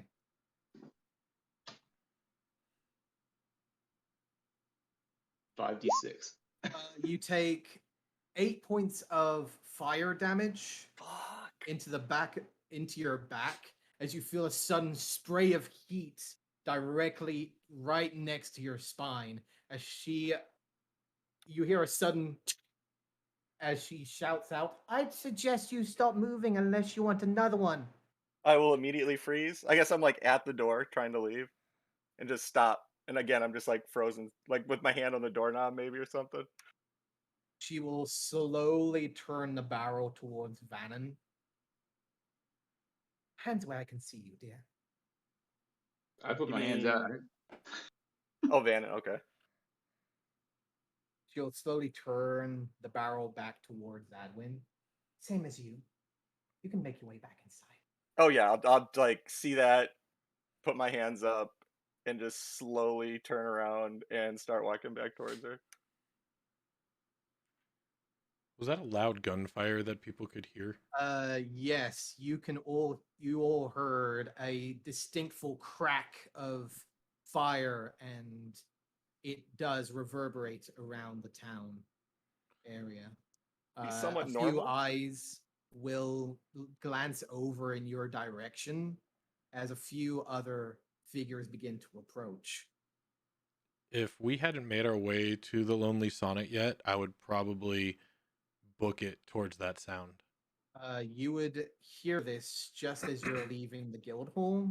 Hayim, you would actually be approaching the Lonely Sonnet just as you hear this distinctive sound. I stop, turn toward the source of the noise, and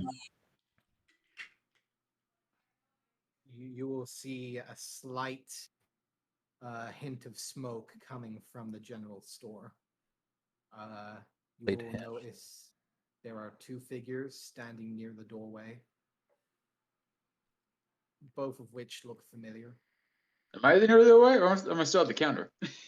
You are standing at the counter. Adwin at the moment seems to be standing at the doorway, and she is at this moment turning the barrel to and from both of you. Okay, I'm gonna say this in Gnomish. Apologies, madame. I think we've gotten off on the wrong foot here. Oh, you think I truly stealing mean my it, though. produce in this moment of fucking torment? Hey, Yes, I know do think this is a little bad. I know how it looks. I can assure you I am no thief. Oh, Um, you're not. So you're no, saying that you decided to simply try on the armor and simply try out the rapier that you took from my well, produce. see, I'm okay. I'm a wild mage expert. I have been practicing a new spell, which is why you couldn't see me, and I had every intention of paying for these in due time, madame. I was simply trying to price these items for the future. It is around this time that everyone would begin to gather at the general store.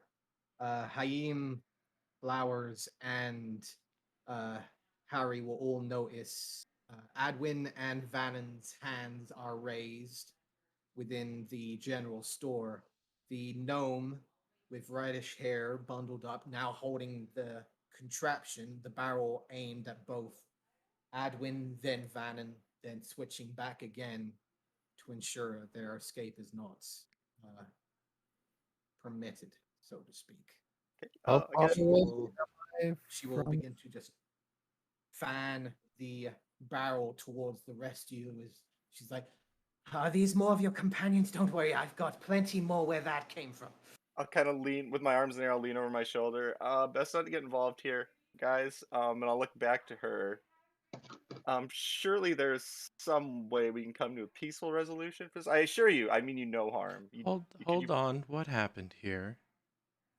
What's happened here is this naive prick decided to try and steal some of my merchandise.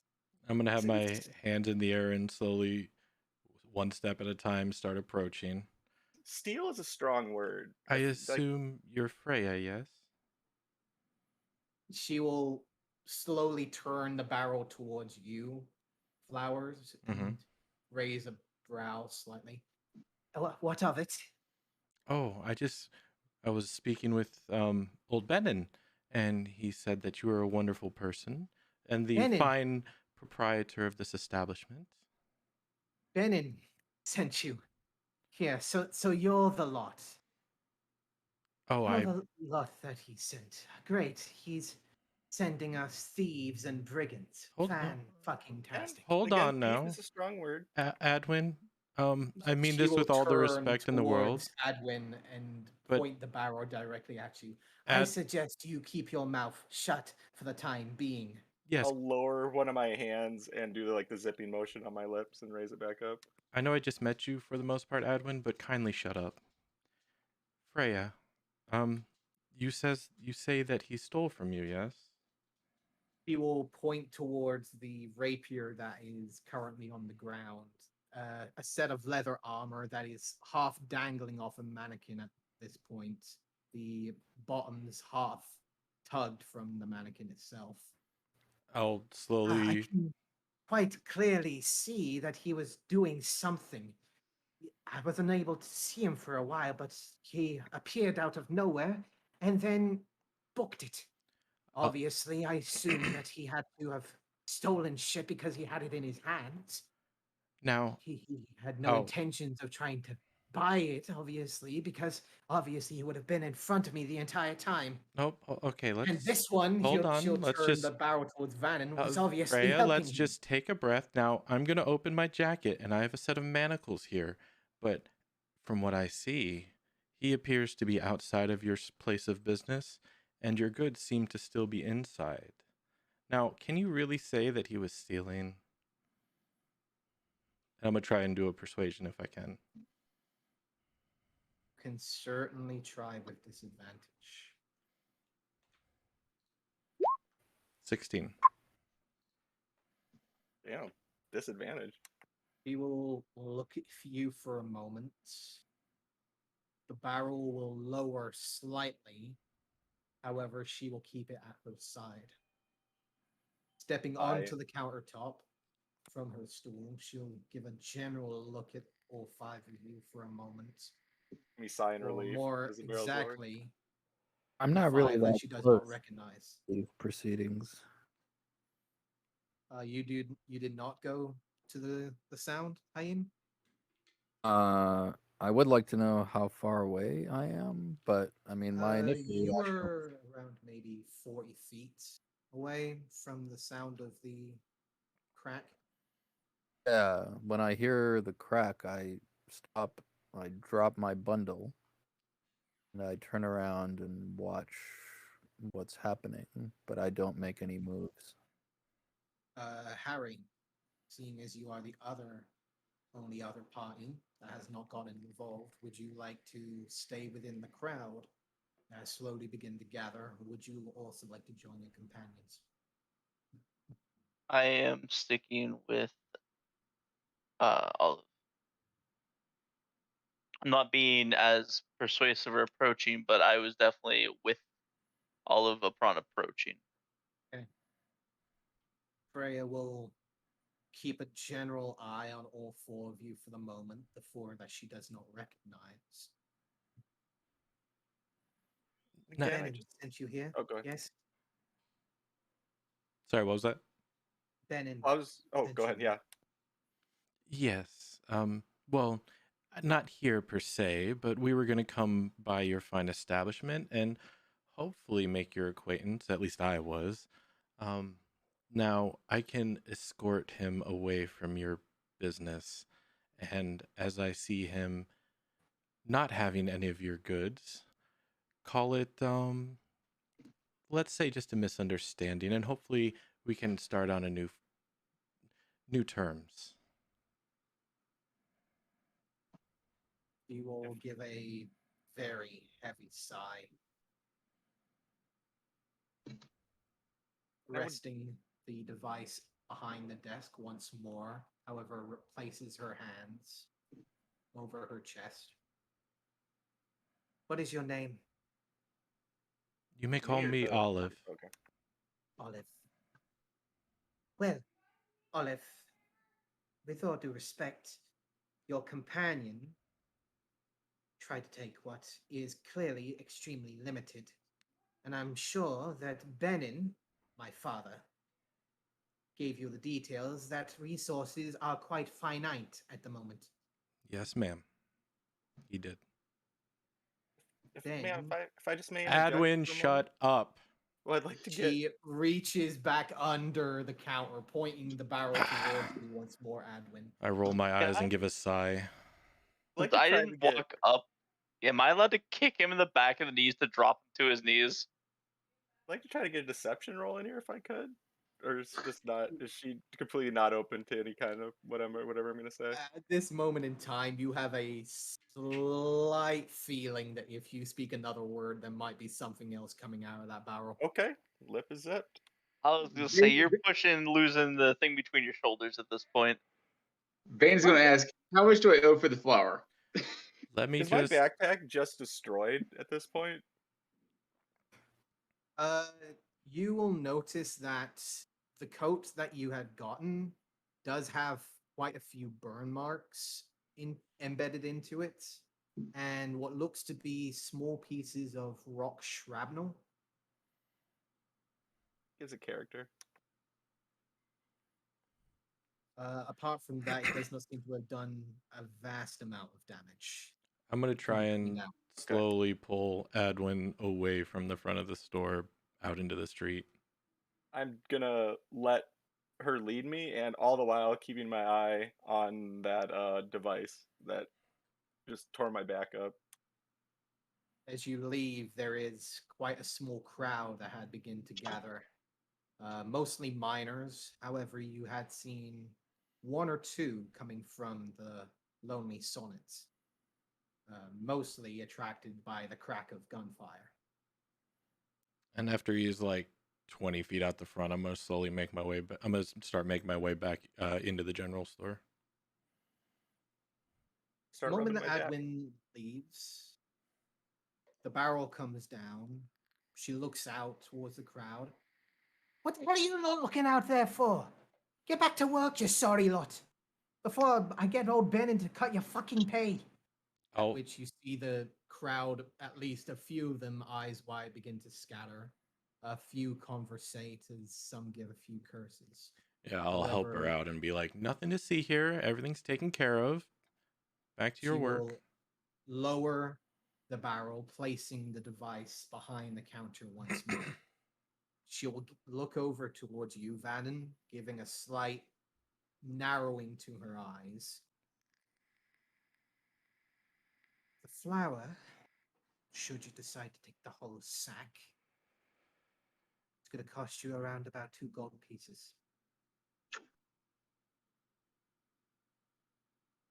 I'll take 1 pound of it then. How much? I'll take the sack and I'll hand her 2 gold pieces. She'll look over in your direction as you step back in. Taking the 2, she'll push the sack forwards. After all, it is the least that we can do. Isn't that right, Vannon? I had no idea what's going on. I'm sure. Van's just confused. Suppose you would be, wouldn't you? Okay. Makes sense. And let me know if you need any help cleaning up.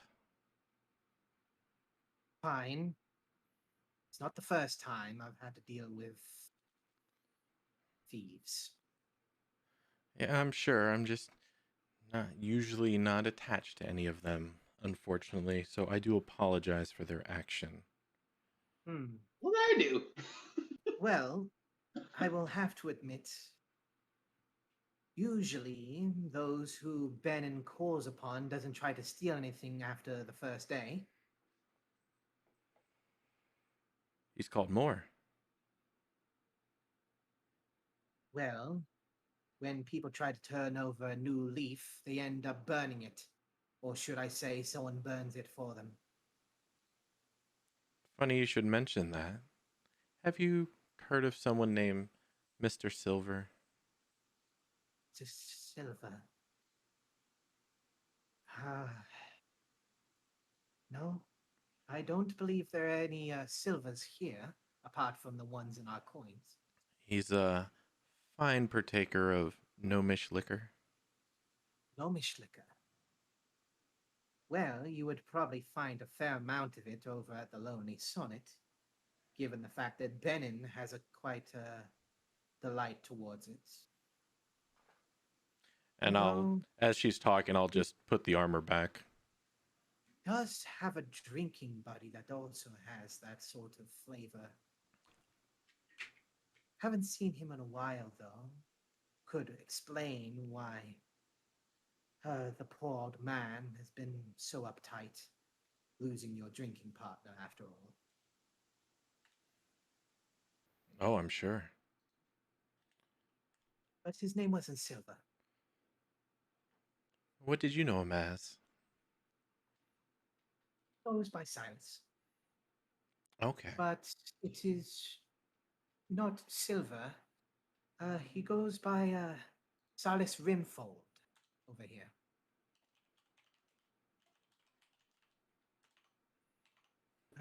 Do you by chance know him?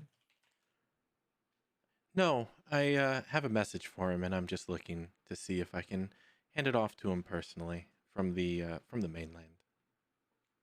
What kind of message, might I ask?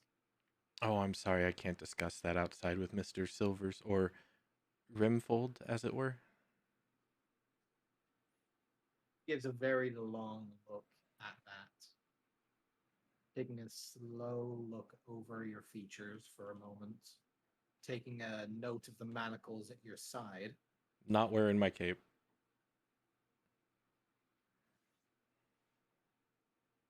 Has Mr. Rimfold ended up with some law trouble? Oh, I'm sure I wouldn't know anything about that. I'm not part of the law. I'm sure I can I can ask next time I'm in Waterdeep. Well, sorry to disappoint you, Olive, but Mr. Rimfold has not been in town for a number of days, sadly. Last I saw, he was part of the scouting party towards the second mine, and we have yet to see him. Can I do an inside check? See if she's giving me the whole truth? Sure. 15.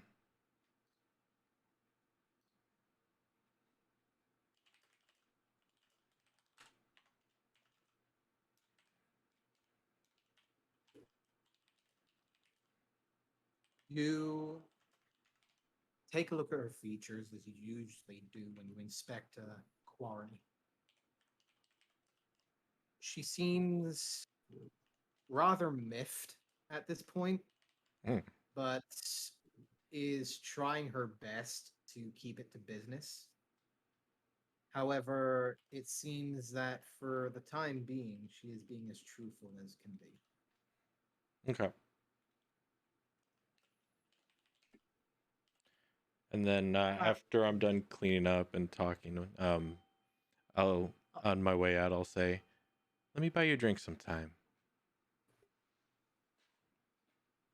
Except that, yes, when I finally close up shop, I'll gladly take a drink. Olive. All right, I'll look forward to it, Freya. And please, with all due respect, tell your companion to wait a couple of days before returning.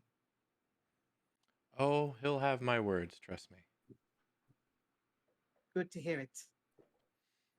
She'll look over, glance over at Vanham, give a slight smile, although the venom seems to be still rising in her eyes.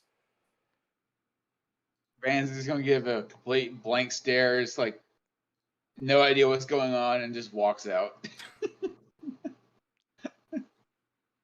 She'll return behind the counter, sitting at her seat and just swirling the contraption in her hands.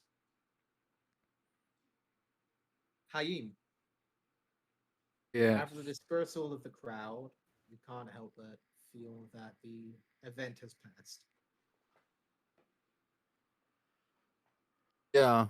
When it looks like things have calmed down, I will resume my long journey, the Lonely Sonnet. The doors themselves are very easy to open, as the soft sound of a single bard could be heard in the corner.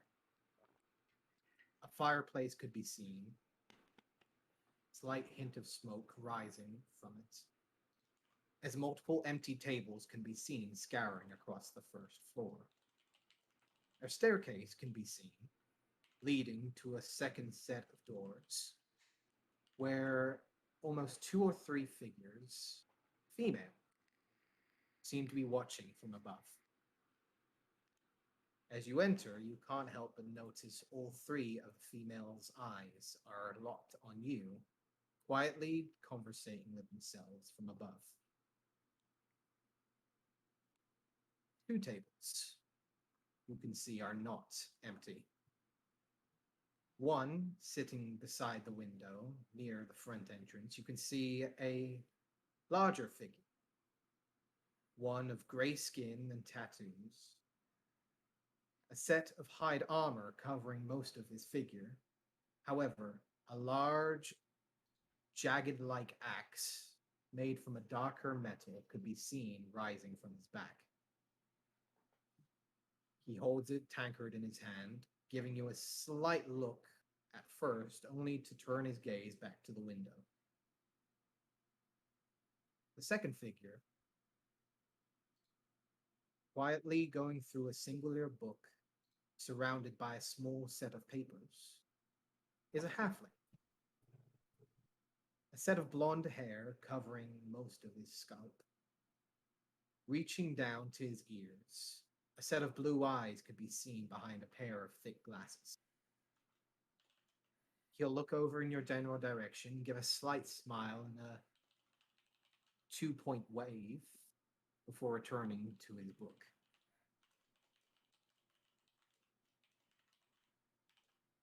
I just kind of scan the premises, attempting to make eye contact with whoever and say, where is proprietor. Oh, you're looking for Mr. Jem, are you?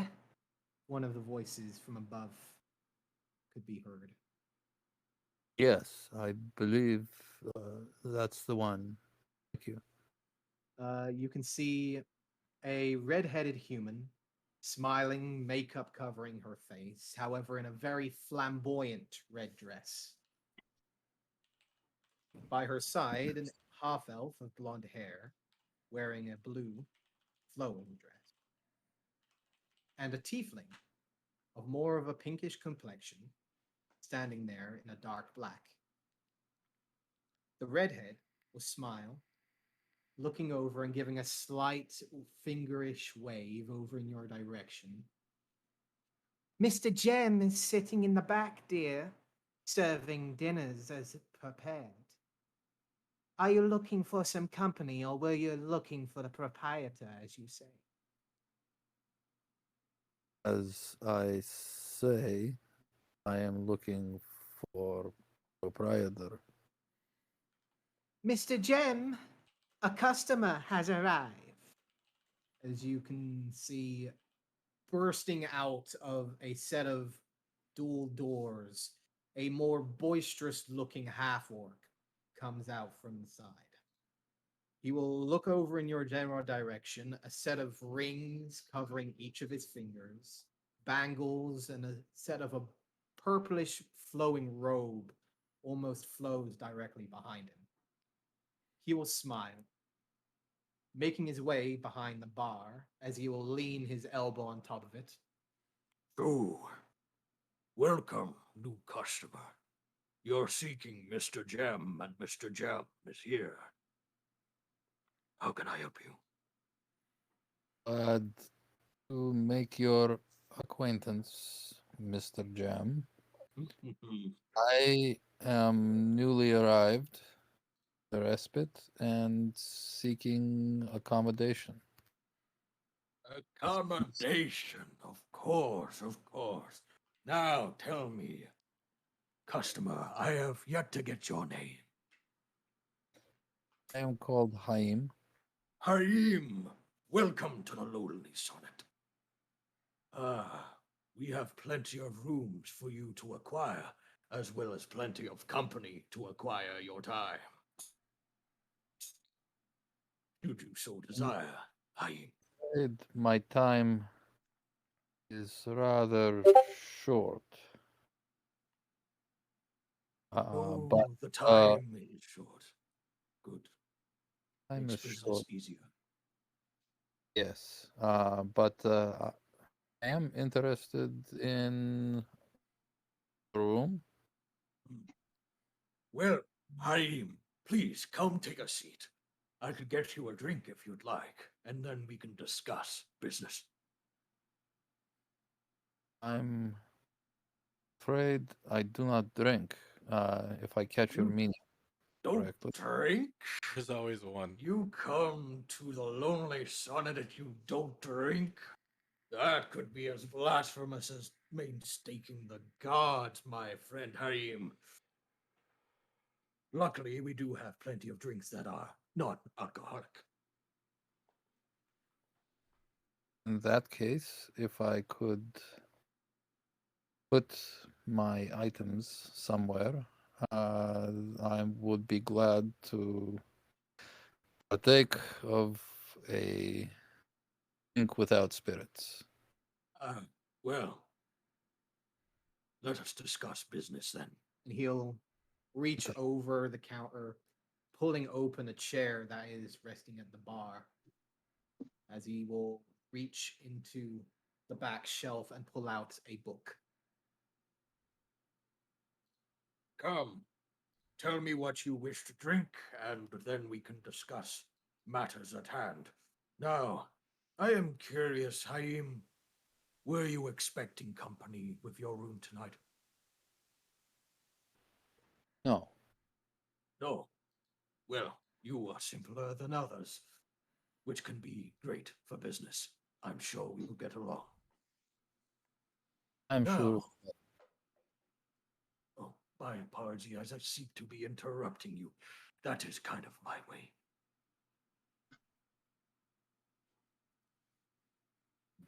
So, how much remuneration will you require? Well, Um, that all depends, my friend Haim.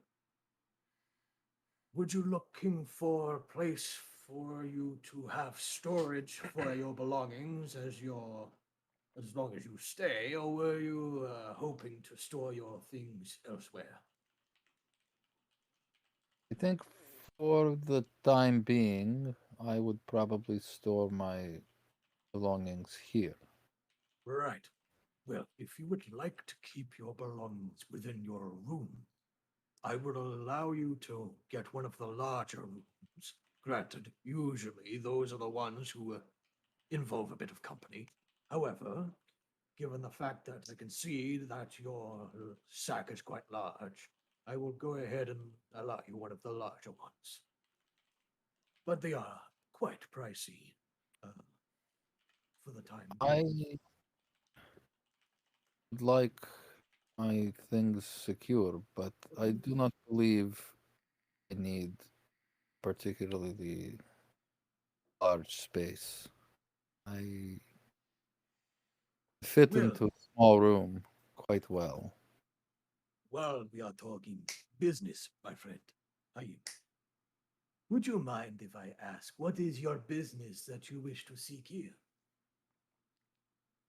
I am contracted to perform some services for Mr. Bannon. Mr. Bannon! You are in Yes. company with Mr. Bannon, are you? We are associates for the moment. Then, in that case, you can get accommodations for free. It is just you, yes? It is just me. Then yes. As long as it is just you, that will be fine. May I ask what would be the normal price? Well, it depends. And you'll go open the book and you'll see an assortment of drawings of keys within the pages, as well as small notes partaking with each of the keys. You see that 3 of them are empty. However, he seems to be writing down your name in one of the larger. Usually, the larger rooms, as I said, usually coming with company, would cost you around about 5 gold a night. The smaller ones, with storage entailed, would have cost you around about a gold apiece. And the ones of shared quarters would be costing you only 2 silvers a night. But of course, seeing that you are with Benin, I can assure you that you will not be paying any gold tonight.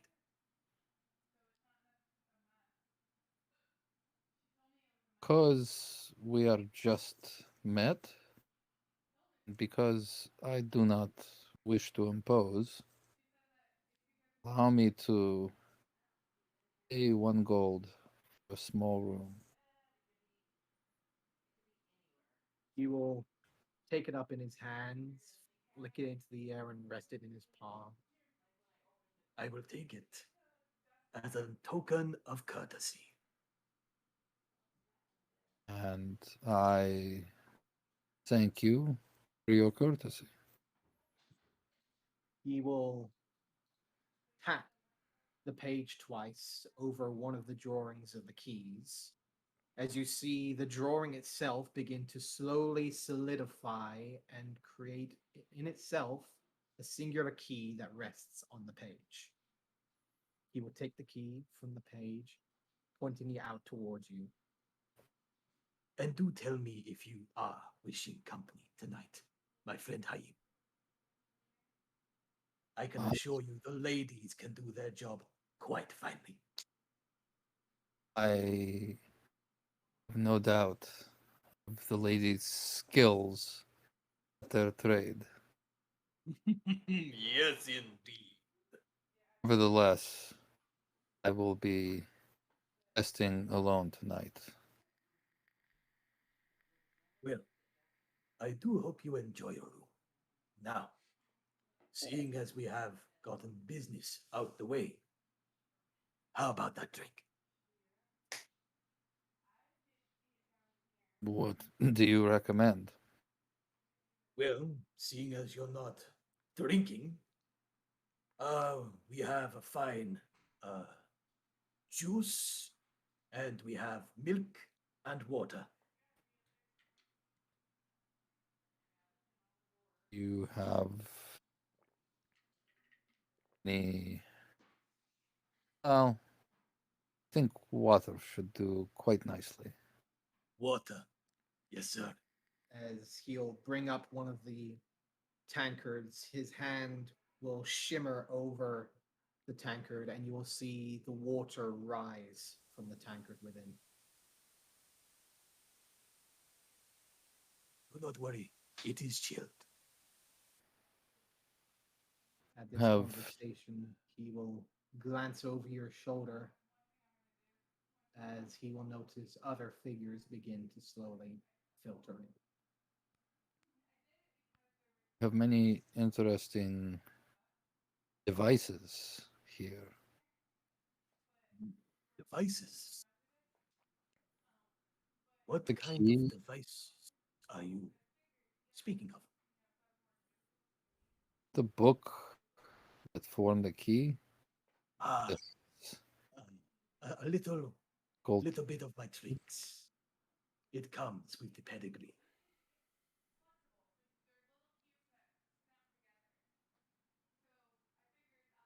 I can assure you that water is clean and it is chilled.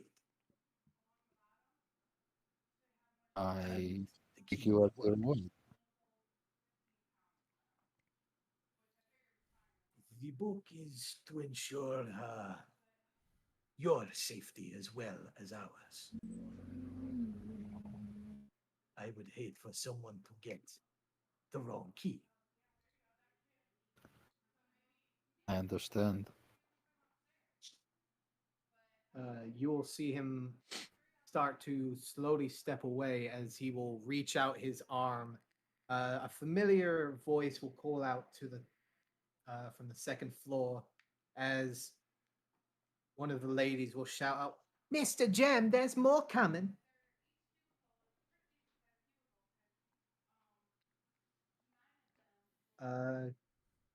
Arwen, Olive, Harry, and Vannon are making your way to the Lonely Sonnet. You will see the half orc rising from the bar, giving a slight wave in your direction as you will see Haim also at the bar.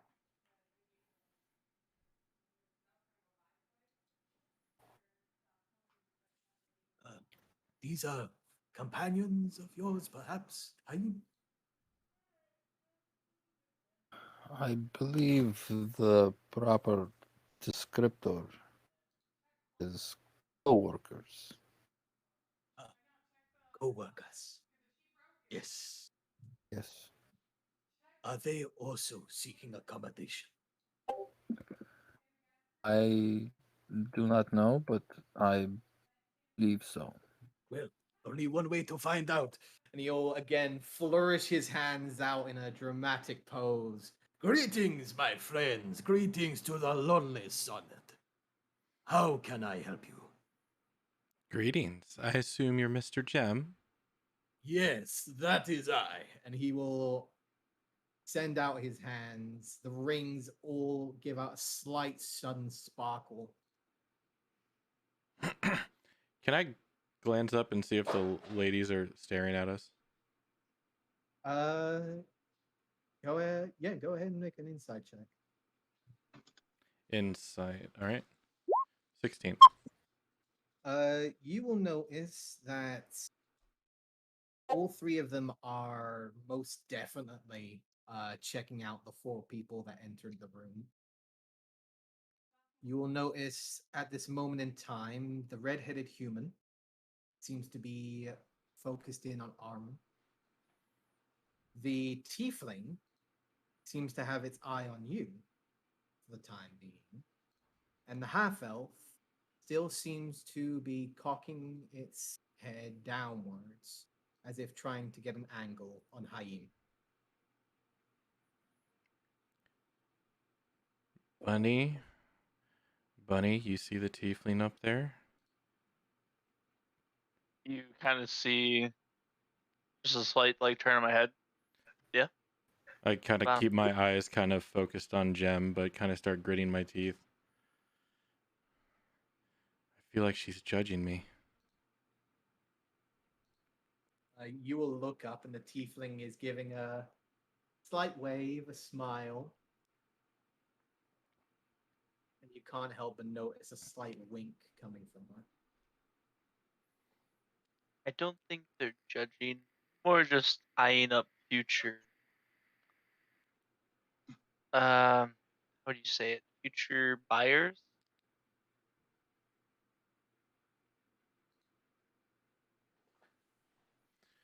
I'll straighten myself back up, unclench my teeth. Oh, Mr. Jem, you don't happen to know Roguish, do you? Roguish. Roguish. Sadly, the name does not come to me, no. That's a shame. Why should I know this man? No, I was just hoping he had sent word ahead of time. He usually does. Well, I have yet to receive a letter or any form of notice from Roguish. But I will ensure to keep an eye out in the future. Oh, wonderful. Thank you. Miss Old Benin said that we could find rooms here. Ah, so you weren't alone, Haim.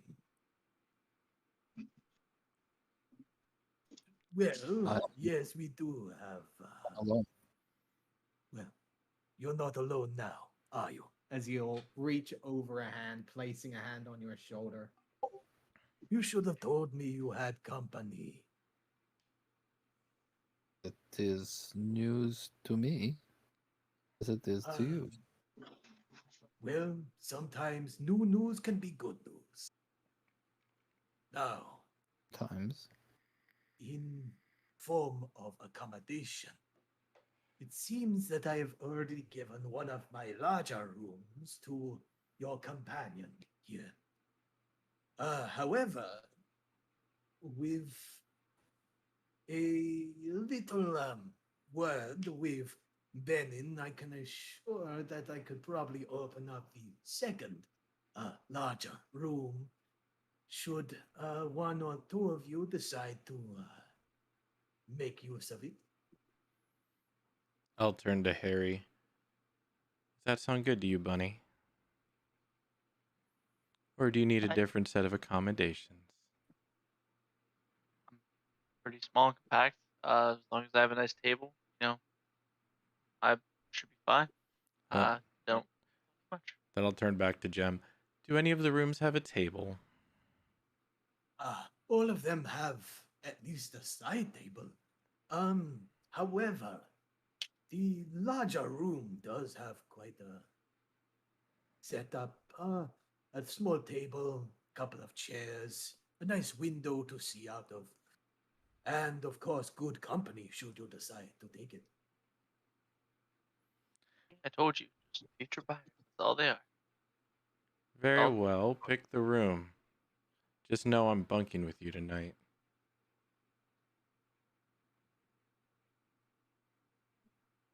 Oh, let's see. How many end tables are in the small room? Hmm? You said there was end tables, smaller rooms. Yes, there are the shared rooms that can usually fit 2 to 3 people inside. mostly shared because they are just a small set of 3 beds, a side table to each.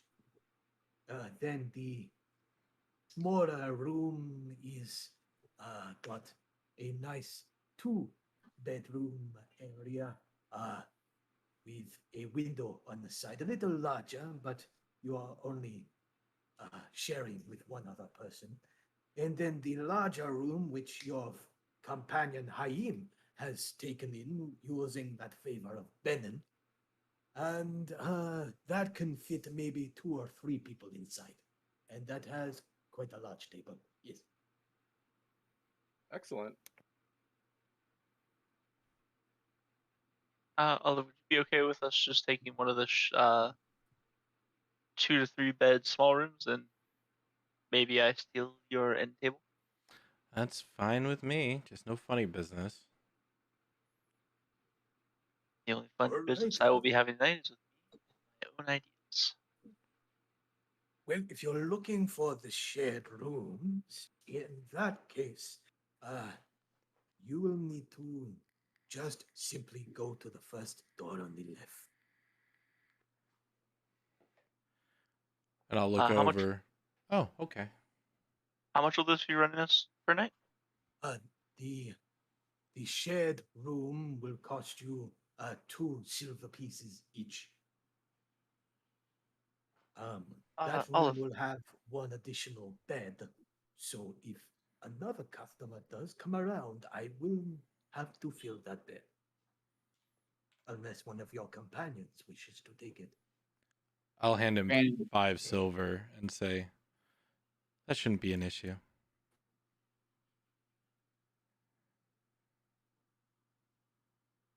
So I'm a little short on funds at the moment. Could we work something out? I'm also here working for Benin.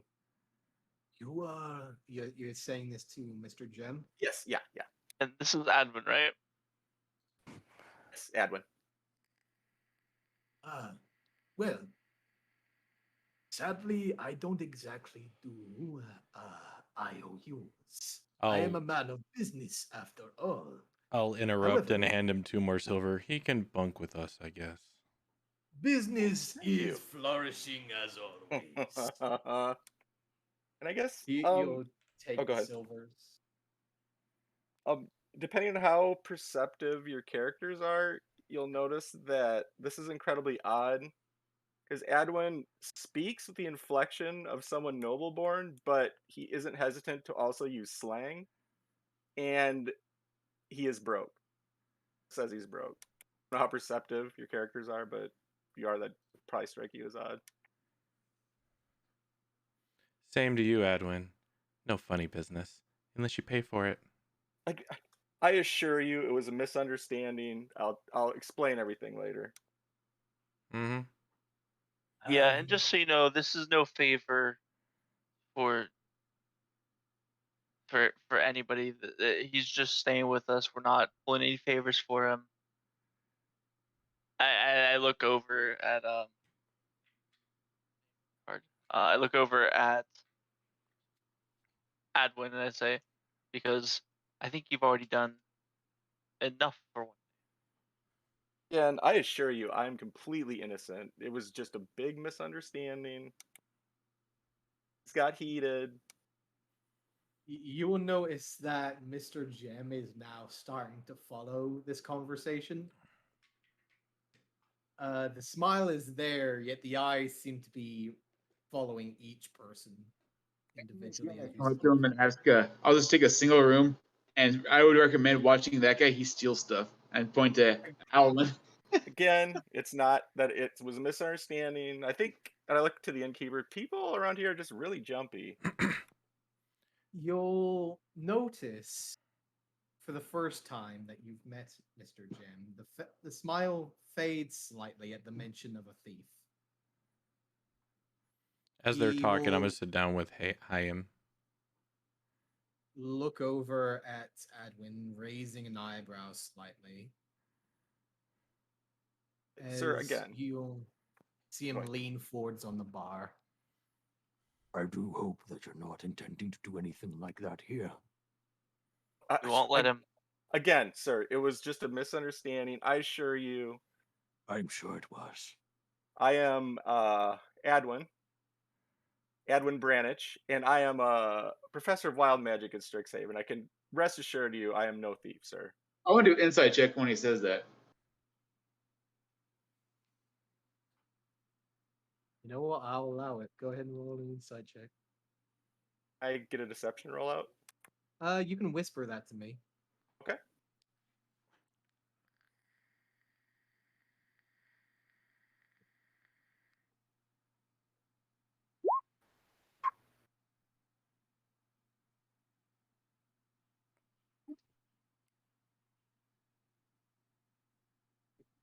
Okay. Van, what would that make it? 20. A 21? Just 20. Just a 20. You get the general feeling that at this moment in time, even though for the strangest feeling that he's been extremely deceptive, except for now. It seems that you finally cut through to him and you finally see his core, that it seems that finally there is some sort of truth coming from this individual.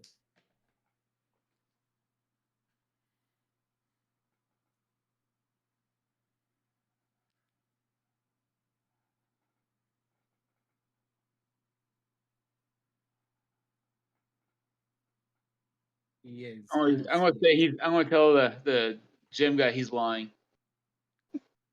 Sure, you, I'm not lying. Mr. Jim will slowly begin to turn back to Haim. Well, my friend, it seems that your co-worker has got himself a bit, into trouble, it seems. It does Could seem that you, way. by chance, put some light into this?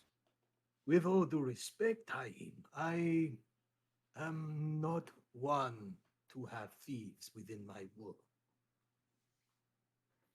As you should not.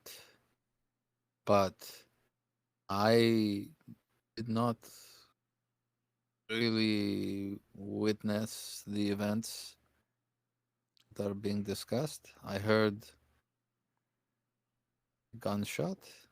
I turned as I was heading over here, and I heard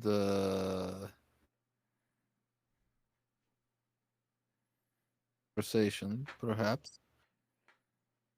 Talking, I'm gonna slap Adwin on the back right where the gunshot happened. But I was not aware of this individual's actions or proclivities, and I am myself at pains to explain it. At that I just met this person. at that moment, I'll get up from the table and make my way to Jem and put my hand on his shoulder. Mr. Jem, I can assure you, I was there. Haim has no idea what happened, but my companion here and Miss Freya, there was a misunderstanding.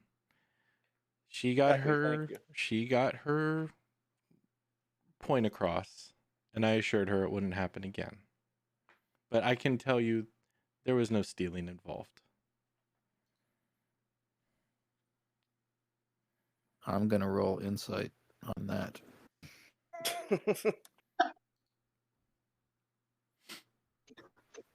Mhm. Very technical sense. Was none. Yeah, I'm not lying. Not. Attempted robbery. I don't know that. Uh, I'm trying to get a read on innuendo, nuance, double meaning.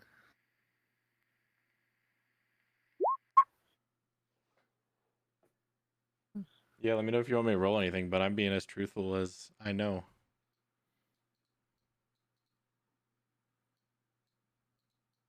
Just on Lady Flowers? Chaim? Yes. Okay.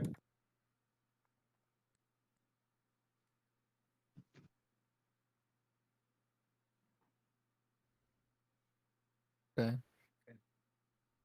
Um, Lady Flowers, you are free to. What is your persuasion modifier? Uh, General curiosity. +6. Thank you.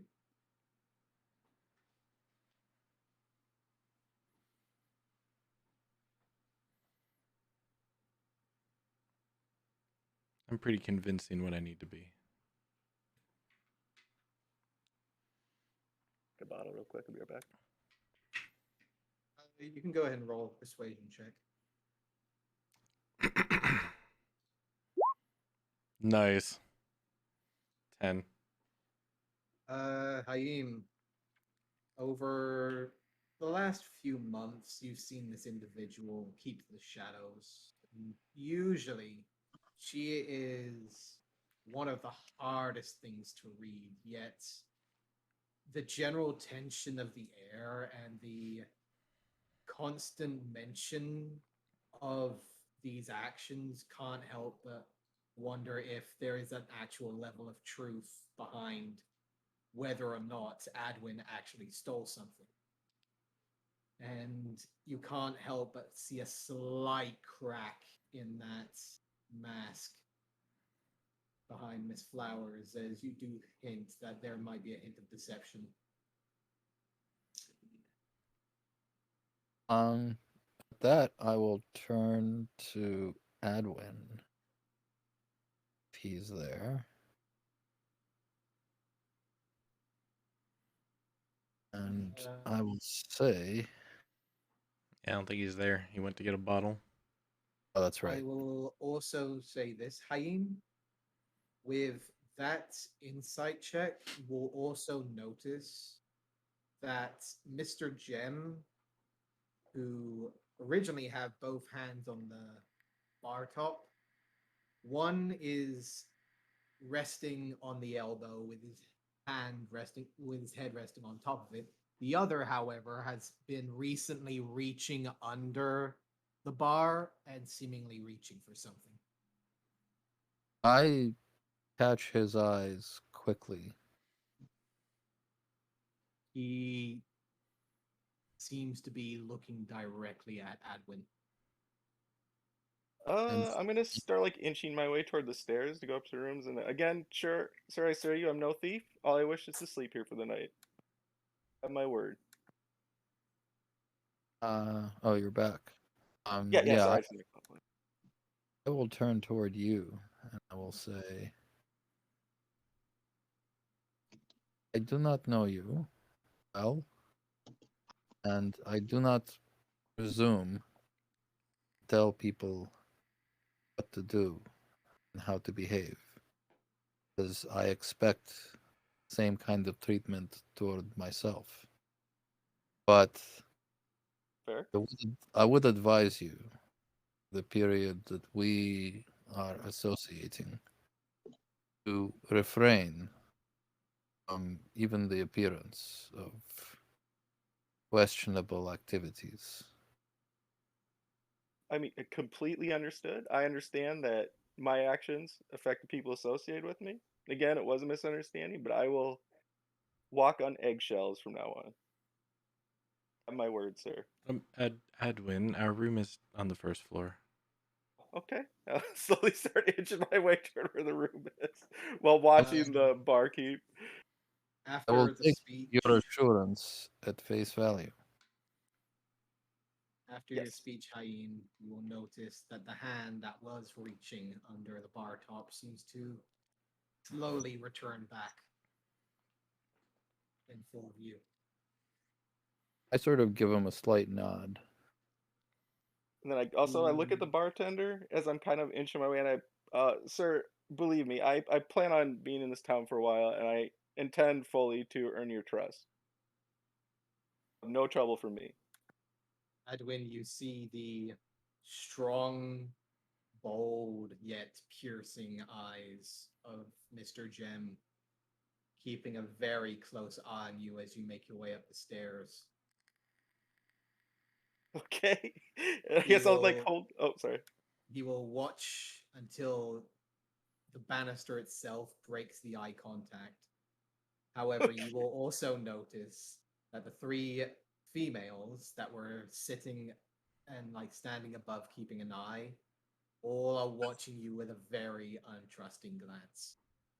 And as I'm inching, as he says this, or as he's looking at me, and I inch away, I'm like nervously like, okay, good. I'm gonna go to my room now, and I kind of like stumble over the first step. I guess 'cause I'm kind of looking at him, so where I'm going. That was the first room on the left. Yes, so, Jem? Yes, that would be the first one on the left. First Okay, one thank on the you. left, Adwin. Thank you, thank you. Mm-hmm. Right, we'll head to the His room. eyes will slowly drift from the staircase. The smile will return. My apologies. Sometimes my mind will be a little feral. Oh, I completely understand. Do you have anything to drink here? Well, of course. We have plenty of drink, my friend. Didn't catch the name. Raise my water glass. You can call me Lady Flowers. Lady Flowers. Not noticing any flowers on you. But I'm sure with a place like this, I can't blame you. Well said. Now, for the rest of you, I might as well get those names.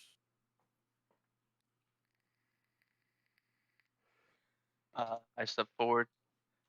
My name's Harry Harrington. Nice to meet you. Mr. Gem, Harry Harrington. And you, the brighter looking fellow. My name is Vanin. I like to have a nice single room with no windows, away from everything. Sadly, my friend, we don't exactly have a room without windows. Unless you're looking for the storage compartment. If there's enough to lay down in, I'm good with it.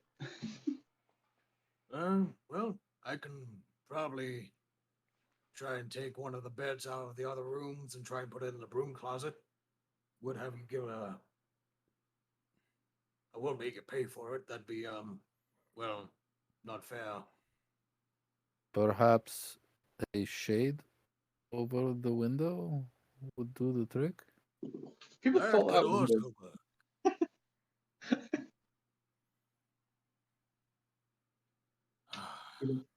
People fall out windows. People break in through windows. Just safer. Well, people enjoy the outside. However, yes, drinks I can serve. If you're looking for a room without a window, well, I can certainly try and make sure that's possible. Apart from that, welcome to the Lonely Sonnet. Thank you for your hospitality. Then I'll sit Well- back down with Haim. Drinks, yes, drinks. Let me serve you something. Free string. Play a tune. Would they say freeze frame? 3-string. 3-string. Gotcha. As you can see, a small human figure sitting next to the fireplace. A hint of a lute could be seen behind a chair as plucking away at the 3 strings of his lute is the human carefully playing out a slight song in the corner of the Lonely Sonnet.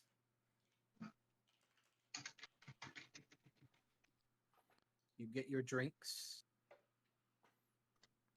And unless anyone has anything they wish to do, before nightfall, we can go ahead and have a quick 15-minute break. All right. I will probably cast a Find Familiar and create a little owl. You take your time putting the assortment of incense, creating the circle in the center of your room that has been accommodated by Mr. Jem, as he has taken one of the smaller rooms, covered the window with multiple pieces of cloth, and has placed a smaller bed in one of the smaller rooms for you to use. He will go ahead and give you the details that it will be 1 gold for your night here.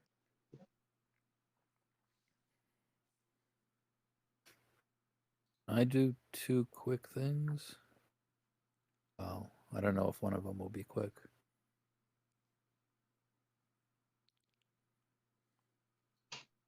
You allowed one I quick and one long thing. Sorry. Oh, Just one possibly long thing. kidding. Go for it, man. I'm hoping to keep it short. We'll go and stand over by Restring or whatever his name is, and I will ask him if I could hold his instrument. You will go Oh, ahead boy. and make your way over. He will give you a slight smile, a set of dirty blonde hair, cropped close to the top of his head, a bluish and silverish coat covering most of his features. However, his eyes are mostly locked on the flames of the fireplace. As you approach, he will give a slight smile, look over in your direction, and at the mention of holding his weapon, he will cock an eye and give a slight shake of his head. No, I don't think I'm going to allow you to do that, my friend. You see, this is mine. It's the only one I got, and I got the strings perfectly tuned, so I'd rather no one else touching it. If you wouldn't Enough. mind, I'd prefer you just listen to the music. It is an instrument that was in wide use in my homeland. I just became a little nostalgic looking at you playing it and listening. Well, and he'll lower the lute from its original position, strumming away at one of the 3 strings, almost absent-mindedly, as he'll look over in your direction. Well, I'm sure Freya has maybe 1 or 2 lutes in the general store. I always need new strings, so she's more than welcome to sell me a few. With all due respect, sir, I have no idea who you are, and I do not give strangers my loot. Enough. Carry on. I do take requests, however. I turn around and walk away from him. Oh, okay. And he'll slowly return to the slight tune. Okay. Was that your longer No, idea? that was the shorter one. The boy. longer one, I will try to sound out Mr. Jem about the tiefling. And if he starts going on about her sexual prowess, I just completely ignore all those comments. I ask him how long she's been here, if he knows her story, what she's doing here aside from providing hospitality at his establishment. He will at first go ahead and say, Well, Cherry is definitely one hell of a girl in the bedroom. Sorry, Hayim. Did you get up and find him, or did you bring Jim to the table? I got up and Ye- found him if I had to, if he wasn't there. He would be at the bar, serving drinks to. Now that it's starting to turn into nightfall, a few miners are starting to gather up within the main hall. Quite a few of the tables are filled. Food is being served by not the three females upstairs, but another bar maiden who was sitting in the back. You will ask of the tiefling, and he will go, Why, yes, a cherry is definitely quite delightful. So, she has been with me for almost a year. And no, she is not one of the natives, if that is what you're asking. I didn't think she was. Ah, the last I had heard of where she had came from, she had come from south of Neverwinter. How far south? Hmm. She never gave me the exact details. She told me that she came from Neverwinter, and that is where I left it. So I think that is all. Fair enough. Thank you for. Why were you looking for company tonight? Oh, I have seen ones such as her cross the water. Oh, so you're into the Infana. I guess one to each their own. and he'll give you a slight elbow to the side without realizing his own strength. It does feel like a bit of a gut check. I will stop him from hitting me hard. I apologize. I apologize for that. I do tend to forget that I am reasonably strong. Yes, but sometimes appearances can be deceiving. That I can definitely say. Now, is there something else you wish? Perhaps an actual drink for once. No, that is not my way. Thank you for your hospitality and for your information. And I believe that it is now time for me to retire. And I thank you for your business and patronage, my friend. I nod and Will rest well. proceed to the room. You take the key out of your pockets and turn the key into the keyhole, and you will see a very prestigious looking room.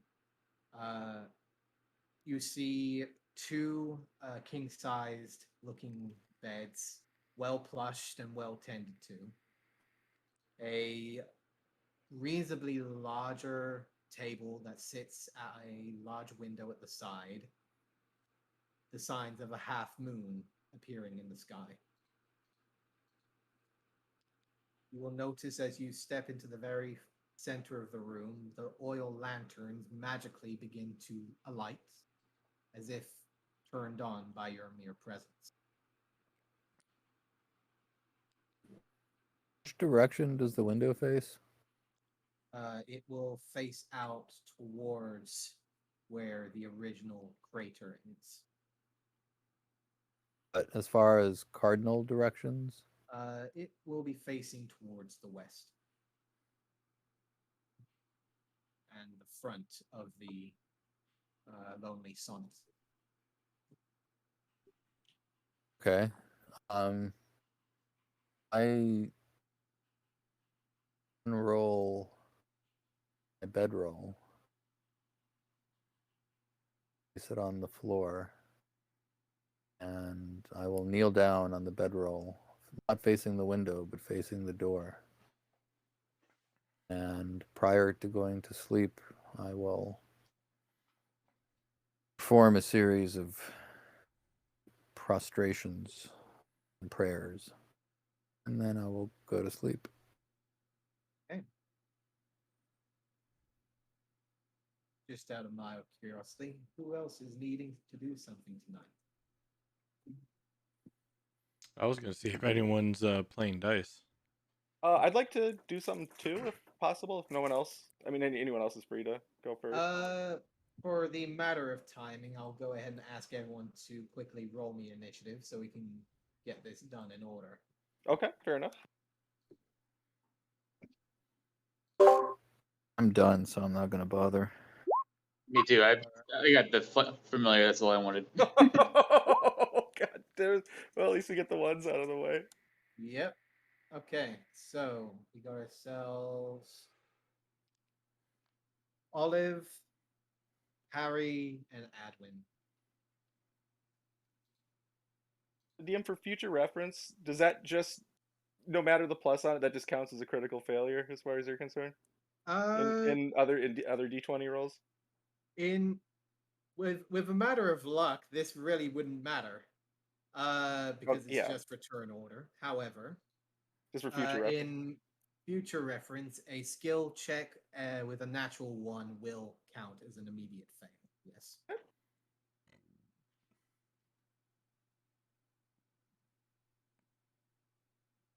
Your attack, however, is going to be differently. Okay. You're the boss. All right. So, with a 9. Okay. So, starting us off, Olive, what would you wish to do for tonight? See if there's a game of dice going on that I can maybe get some money at. Okay. I'm guessing you are wishing to play some Dragon's Dice. Yes, sir. Okay. Oh, and as we've been in for a little bit, I'm going to take my hat off so everyone can see my braided hair and now my pointed ears.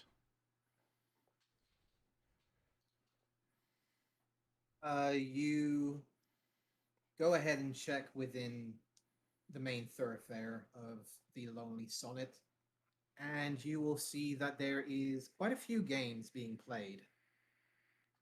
You will notice that Three Kings is being played on one particular table, and you will notice that in the far corner there is a small table of 3 that is currently playing Dragon's Dice.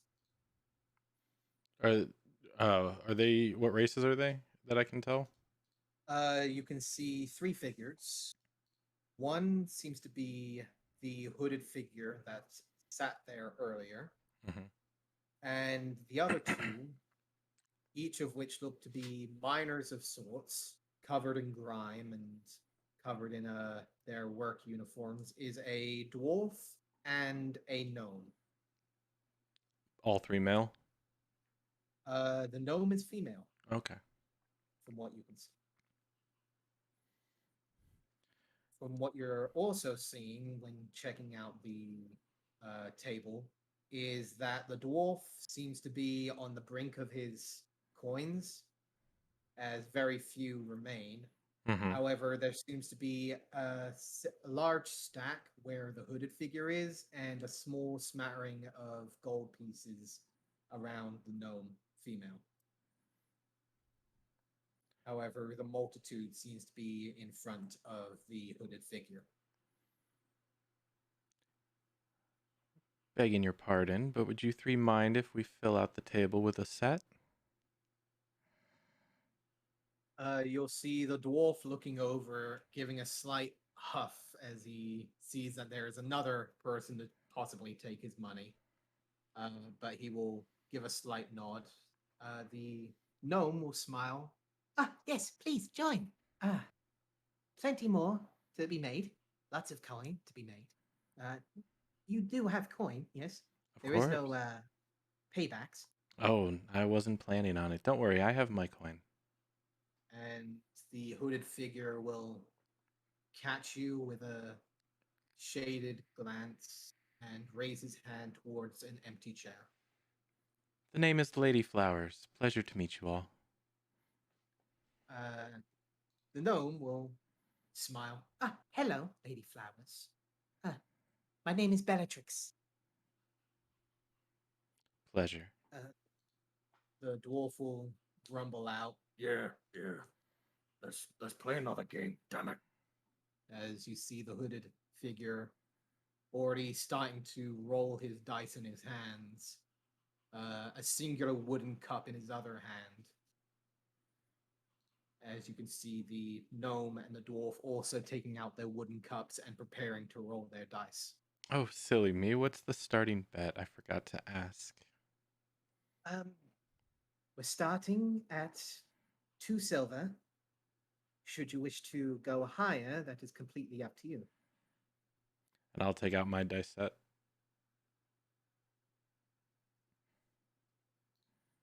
All right. You will see that all three of them begin to shake their dice in their hands, each of them throwing the dice into their cups, shaking them again, and slamming them onto the table. And I will put out in front of me 1 gold and 9 silver, and then I'll follow suit. Okay. You will see that the dwarf is going all in with 7 silvers and 1 copper. The gnome will go down and place down 2 gold pieces. And the hooded figure will place down 9 silvers.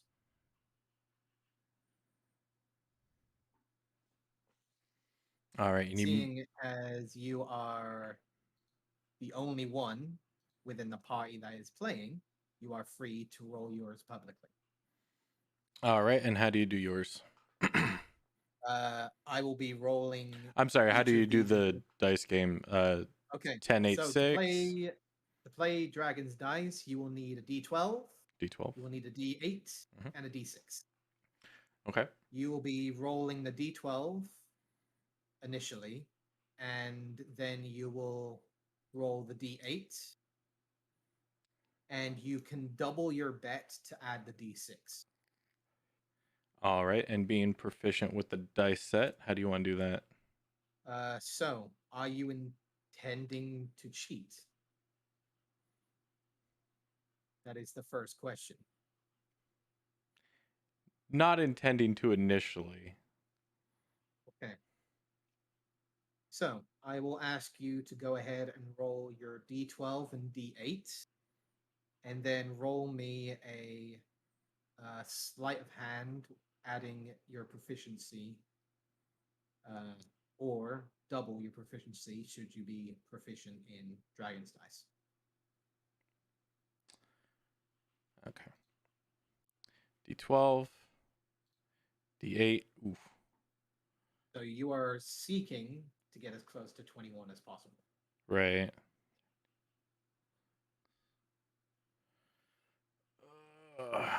Okay. I'm probably not going to cheat this one. And then, yeah, I'll buy in for the D6. Okay. So you double your bets. You can see that the gnome and the dwarf both roll, but the hooded figure does not. And he only has 9 silver. But somebody put in like 2 gold. The gnome, Bellatrix, put in the 2 gold. And she is rolling as well. So there is currently 4 gold sitting in front of her.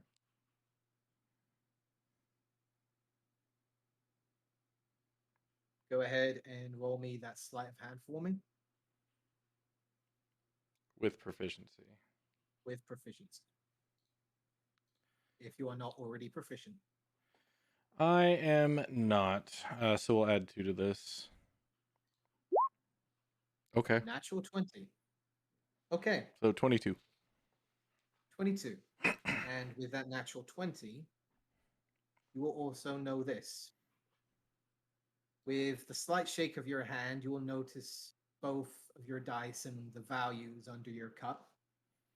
However, the one thing that couldn't help but notice is the dwarf rolled snake eyes on both of his dice. Okay. You also noticed that the D8 that Bellatrix rolled was an 8.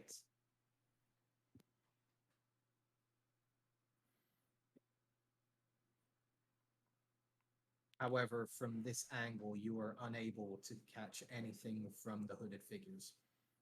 All right. I'll double my bet to 3 gold, 8 silver, and I'll roll that 6.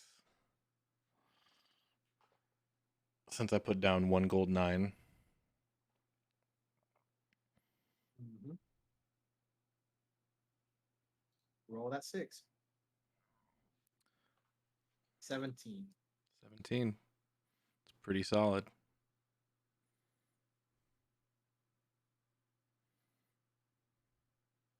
The others will look around for a moment before Bellatrix will shout out. Does anyone wish to make any additional bets?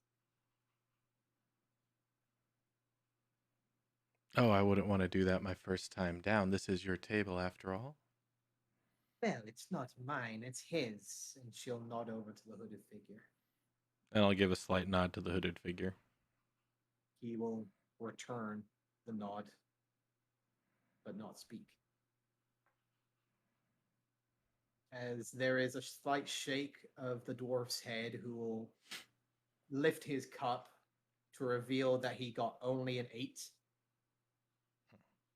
giving a grumble out as he throws his cup to the floor, storming away from the table. Oh, I'm so sorry. You'll see that Bellatrix displays a 6, 8, and 4, Ooh, leaving herself at an 18.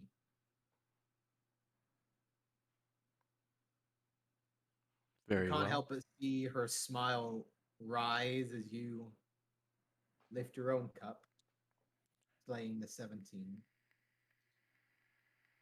As she begins to reach forwards for the coin, you see the hooded figure lift up his own cup, revealing the 12 and the 8 for a perfect 20 on his first roll. Hmm. A grumble could be heard from Bellatrix as the hooded figure gathers up the winnings from the table, slowly begins to count up the coin and place them in the stacks before beginning to roll his dice once more, as if indicating he was ready for the next round. I raise my eyebrow at him when I see his dice roll.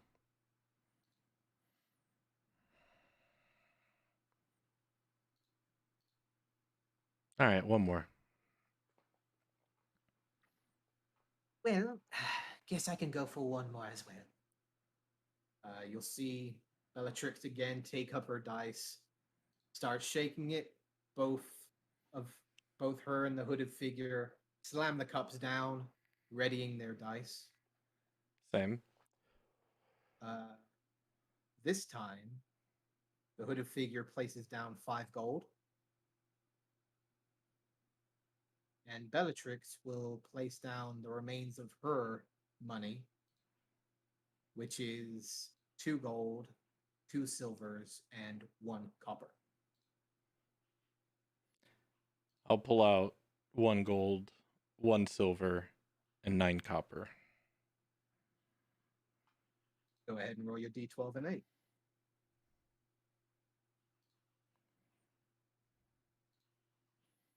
All right, now we're gonna try and sleight of hand, see if I can nudge him. Go ahead and roll that sleight of hand check. With proficiency. +2, adjusted 20. Okay. You shift the cup ever so slightly. And you can't help but feel the movement within them. You can go ahead and re-roll those dice. 9 and a 5, better. 14. You check the others. They have not seemed to have noticed this. Okay. You see Bellatrix unable to add to her pot. She will stay where she is. However, you will notice that the hooded figure this time will roll and will double his bets to 10 gold.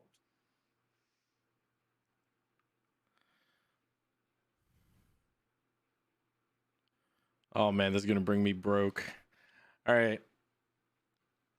So my initial was 119, which if I double it would be 238. Yes, 238. I got to do it. Okay. I'm going broke. Go ahead 5. and roll it. It's 19. 19. You see Bellatrix puffing out as she lifts up a 12 and a 5. The hooded figure, a slight smile could be seen as he lifts up an 8,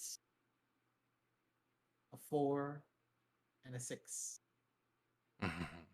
As you can't help but smile and feel a slight joy under your breath as you lift the cup to reveal your 19.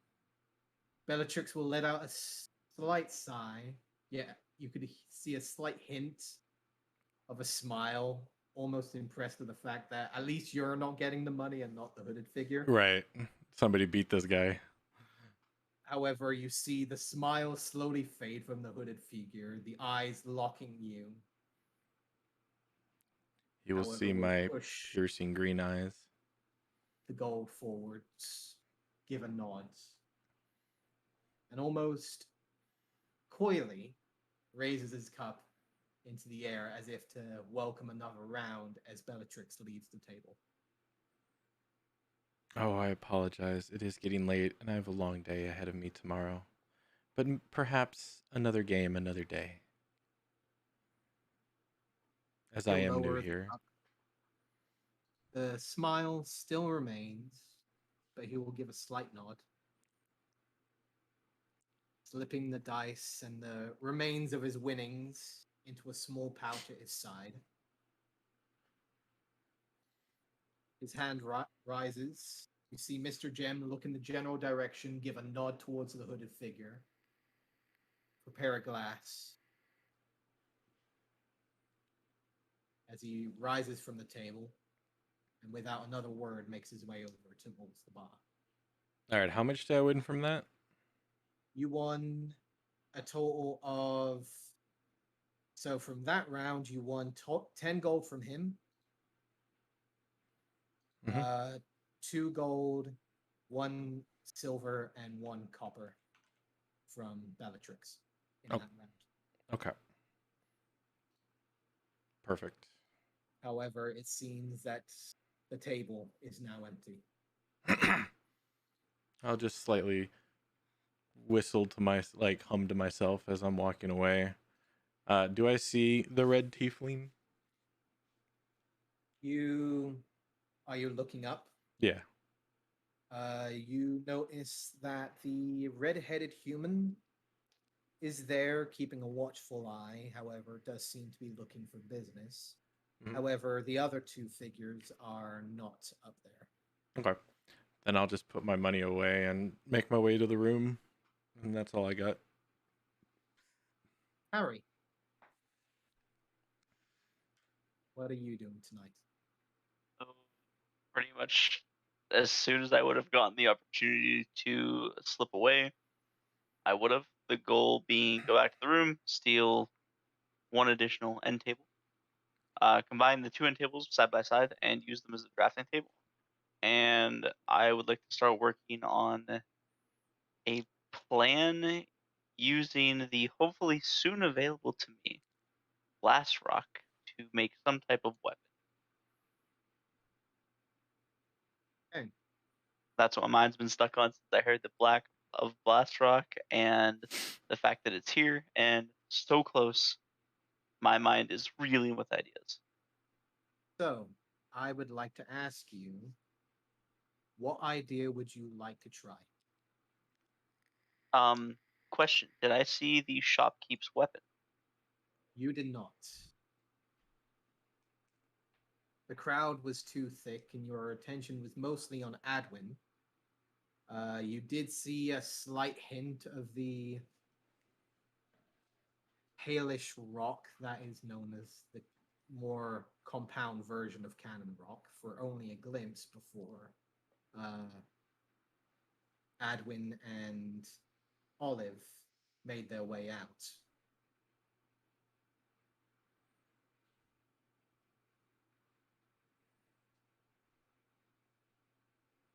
Perhaps if you had a bit more of a closer look, you might have gotten a more distinctful idea. Yeah, I know what I would like to try to make, but I don't feel that it's a right stepping stone to start with. So I don't know. How about if I give you some things I'm looking to fulfill, and you decide if what maybe I might come up with? Okay. Could, You can throw me two, as that will be probably the most time you will have tonight. um,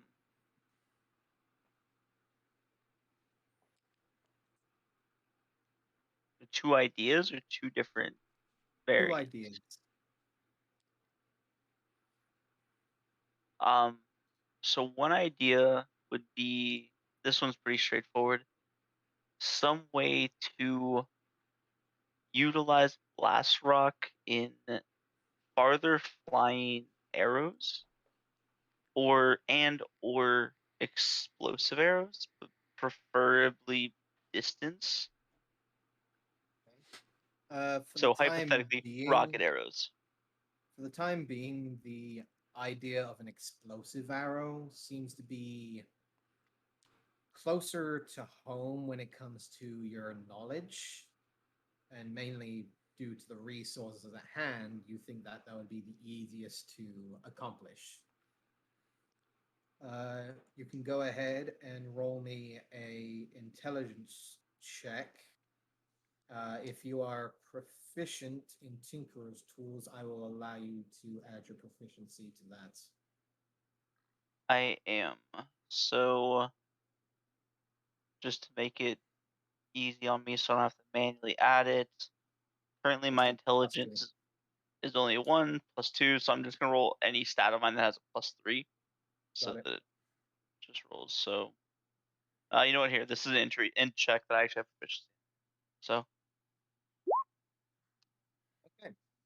22. Using most of your nights, you can't help but notice that the moon is slowly beginning to fade on the horizon as you are beginning to finally set out the details of this blueprint.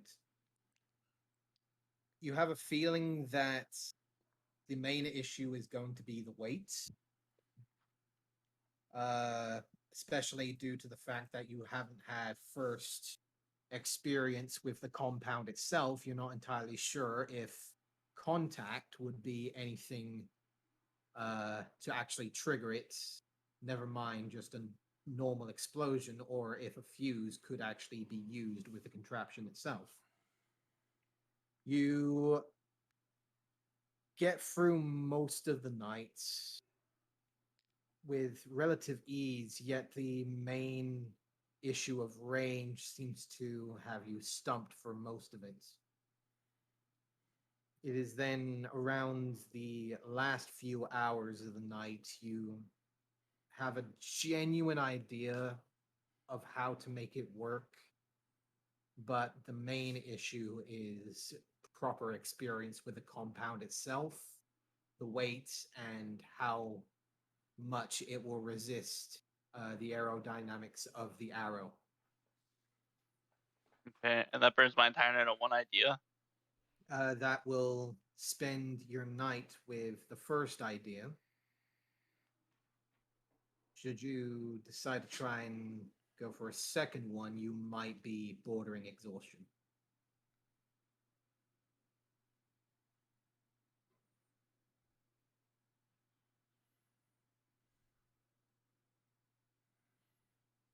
But I jot down notes to follow up then. You have a feeling that the main issue isn't exactly planning. It's more of the fact that you have little to no experience with the material itself. No, That I feel like the idea is being missed here. I'm accepting that I'm not gonna come up with a plan, but I don't want my idea to be lost. So I'm just gonna Okay. this idea, follow this up, this potential, and then you call will it. go ahead and put in the last few notes. It's on a second taking- idea that I have. So Okay, go ahead and throw it at me. yeah, so I just basically so since I've diagnosed like what I think the issues might be, how it might work, the second I'd like note on the side, delivery device question mark, firing mechanism, potential for entirely new weapon question mark on the side of the note. So it's kind of like if the delivery with a bow and arrow isn't sufficient with this, then what contraption would I have to make to potentially deliver this properly? We're gonna go ahead and just roll a base intelligence for this one.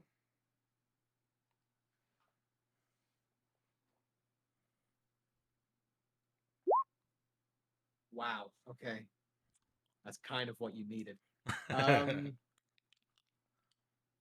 You can't help but notice the A slight lot of big rolls today. light on the horizon as you begin this second set of notes. However, with a little information from Olive as she returns, and after asking a few questions before she turned in for the night, you did get a slight description of the device that Freya used within the general store, therefore giving you the general look and layout of the contraption that you had seen earlier. The actual mechanics of whether or not it would work in any sort of fashion, or if it would even work at all, just based on these blueprints, you're not entirely sure. But it's a start. And I am tired, extremely tired. I'm running out of night. So with my notes, I will roll them up, tuck them safely into my bag, and crawl into the, I assume, normally sized bed, but large for me. Yes. Bed. And now to our third member of this particular room, Adwin. I know I'm good. I changed mine. I'll be fine. I got nothing I need to do fine? tonight. Yeah, we're good. Okay. He sleeps. You both can't help but notice that Adwin is most definitely knocked out in his bed by the time you both return to your rest. Well, then only Harry would see me take off most of my heavy clothing and get to my comfortable clothing, that image I sent you earlier. Which I'm going to... Yeah. Yeah. I imagine it wouldn't be unfamiliar to me, would it? Yeah. Yeah. Oh. Yeah. You've really never seen me in my casual clothes. So there you go. Okay. And then, yeah, we'll go to bed. As you all rest, all but one of you will find their sleep. Solo. Harry. You drift off, almost exhausted by your boots. Sleep almost seems peaceful as you drift into it. A lot more peaceful than you're used to. Whether you're on land or it's just finally getting away from everything. A level of peace seems to calm your mind. However, as you open your eyes, you do not see the familiar room shared by flowers and your new companion, Edwin. Instead, you see a familiar throne room of dark obsidian. The throne taken, the pale mask watching. You can't help but realize that you've been here before. Not the dream I wanted, but I guess it's the dream I'll be having. The figure in the throne does not move, continues to watch you with an ever-present gaze. A soft breeze could be felt behind you.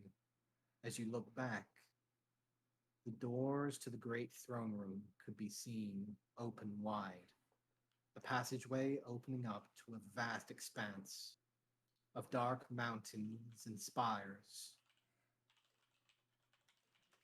You turn back to the figure who now tilts her head as the mask, unchanging, watches you from the throne.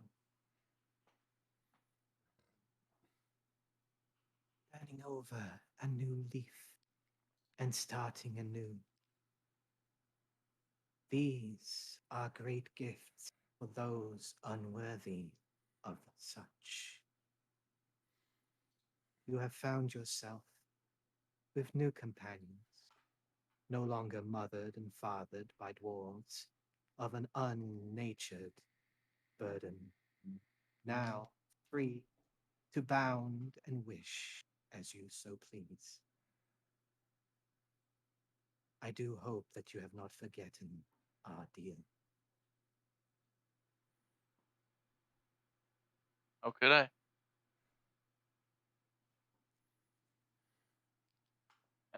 You know me to be one to forget what I have promised. You see the figure slowly begin to rise from the throne. A winged creature perching at its side as the single figure rises to her feet. The black dress flowing behind her like a cascade of shadows. As she slowly approaches you, you can't help but see a slight smile behind the mask.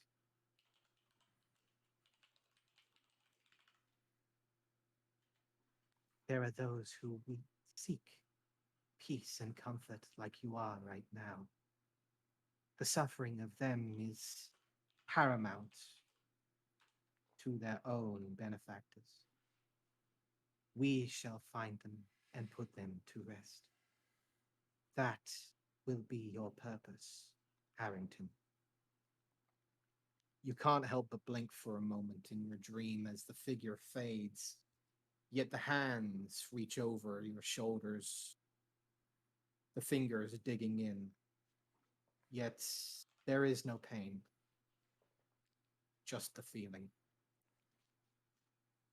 of cold rising up your spine. I do hope that you seek to put those to rest. I do not wish for them to suffer as you have.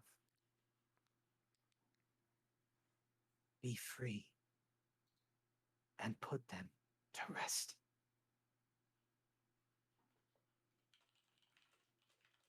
You Kind of can't bow help my but head. feel the air fill your lungs once more as you jolt up from your bed. The sun has slightly risen. The faint figures of your new companions are still in their beds. Yet you can't help but feel the cold hands resting on your shoulders still.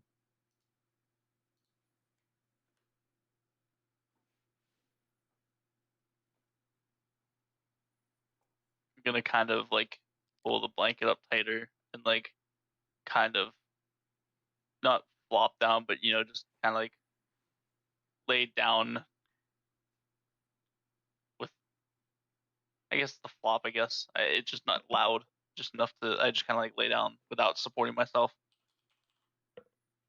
You look to your side, and you can't help but notice a familiarity, a shadow amongst the white of your pillow, a single raven's feather.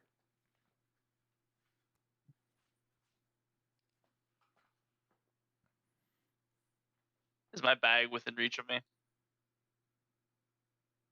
You'd have to move, but yes.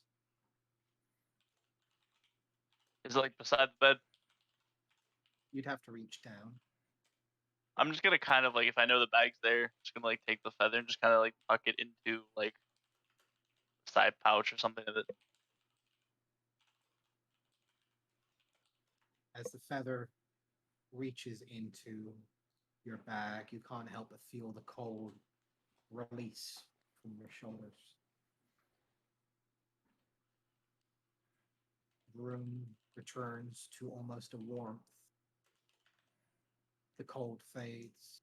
The comforts of your covers are almost stifling now as you're so bundled up. You're not sure how long it's been. You're not sure if you truly got any real rest.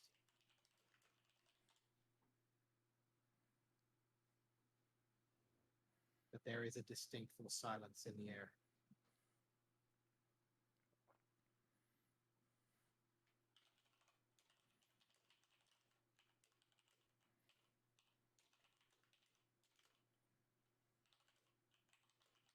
I guess I will try to get what little bit of sleep I have left. Close your eyes, expecting to see the face once more. However, you slowly sift away into sleep. You will find rest. For how long is the question. You all begin to slowly come out of your stupors, each slowly becoming relatively aware of your new situation, your new companions, and what a future could entail. Soft jingling of a bell could be heard downstairs as a distinctful smell of meats, potatoes, and a general breakfast slowly began to filter within each of your sinuses. It is a new day. It is a new land, fresh for opportunity, fortune, and even perhaps a little sign of legend.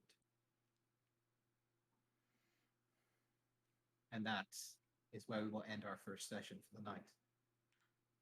Nice. We're playing again tomorrow, right?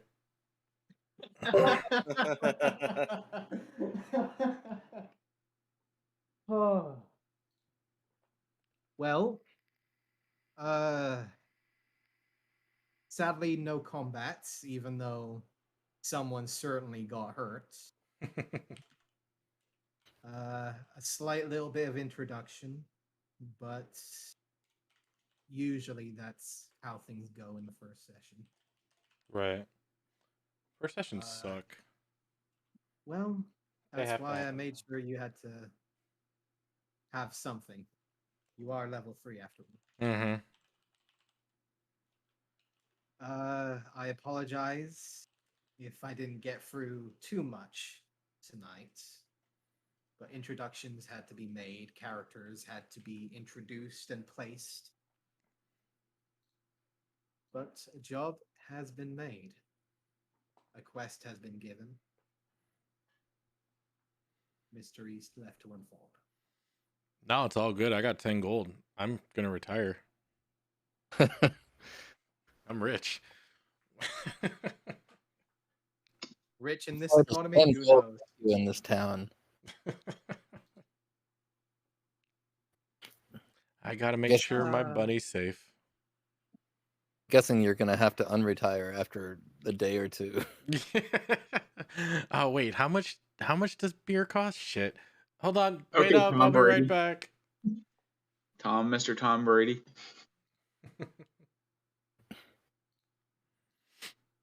Don't let me over. I'm over here just researching the god that I've made an agreement to that I don't even remember at this point, and I don't fully understand what I'm being asked of. Just go back to the VOD. Oh.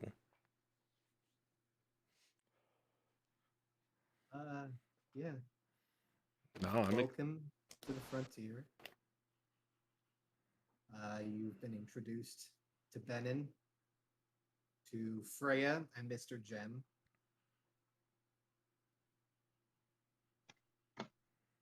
You have a general knowledge of what the heck's happened here recently and what they need you to do. Mm-hmm. Oh, I'm excited. Whether or not you guys get along is the real question. Oh, and then we gotta deal with Mother next week. Son of a bitch. Yes. Mother's always watching, Algalon Stonehopper. You're not my real mother. Not that you know of. My real mother's nice. Yeah, if she was your real mother, that would be kind of disturbing. That would be, you know. The plot twistiest of twists. Gam Gam? Okay, so just so I know, so it's an owl familiar? Yeah. Okay.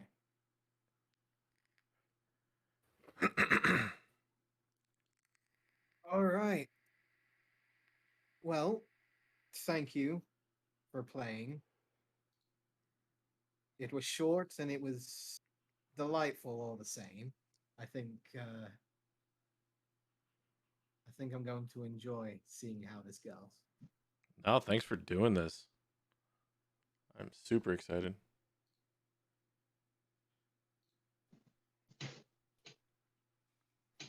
Everyone else I hates your game will- apparently, so.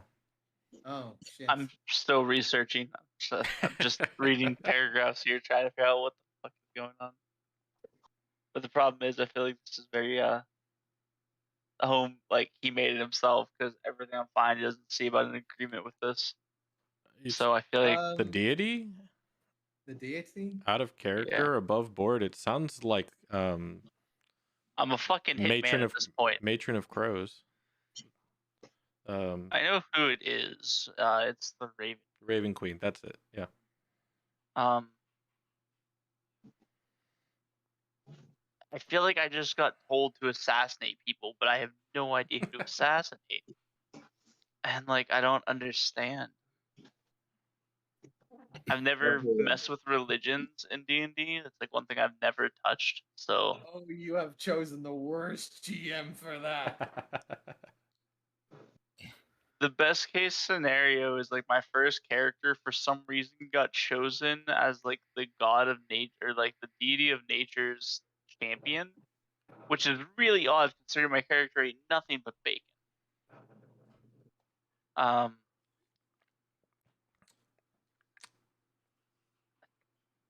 From all you know, she's watching you. Trust me, I have two feathers telling me that, so I Alright. know. I'm just gonna say thanks everybody for hanging out in chat. This game will come back in 2 weeks. There will be another game on Sunday, which I DM, Tomb of Annihilation. That'll be 7 p.m. Eastern, so check it out. But tomorrow we will be playing probably either Dead by Daylight or Video Horror Society. So if you want to check that out, I want to thanks everybody for hanging out. I'll put this VOD up on YouTube, Parkless TV on YouTube. And yeah, hopefully we'll have a whole campaign going with this. And I'll see you all next time. Thanks for hanging out. If no one told you yet, we love you all very much. I want to thank everyone who hung around in chat. No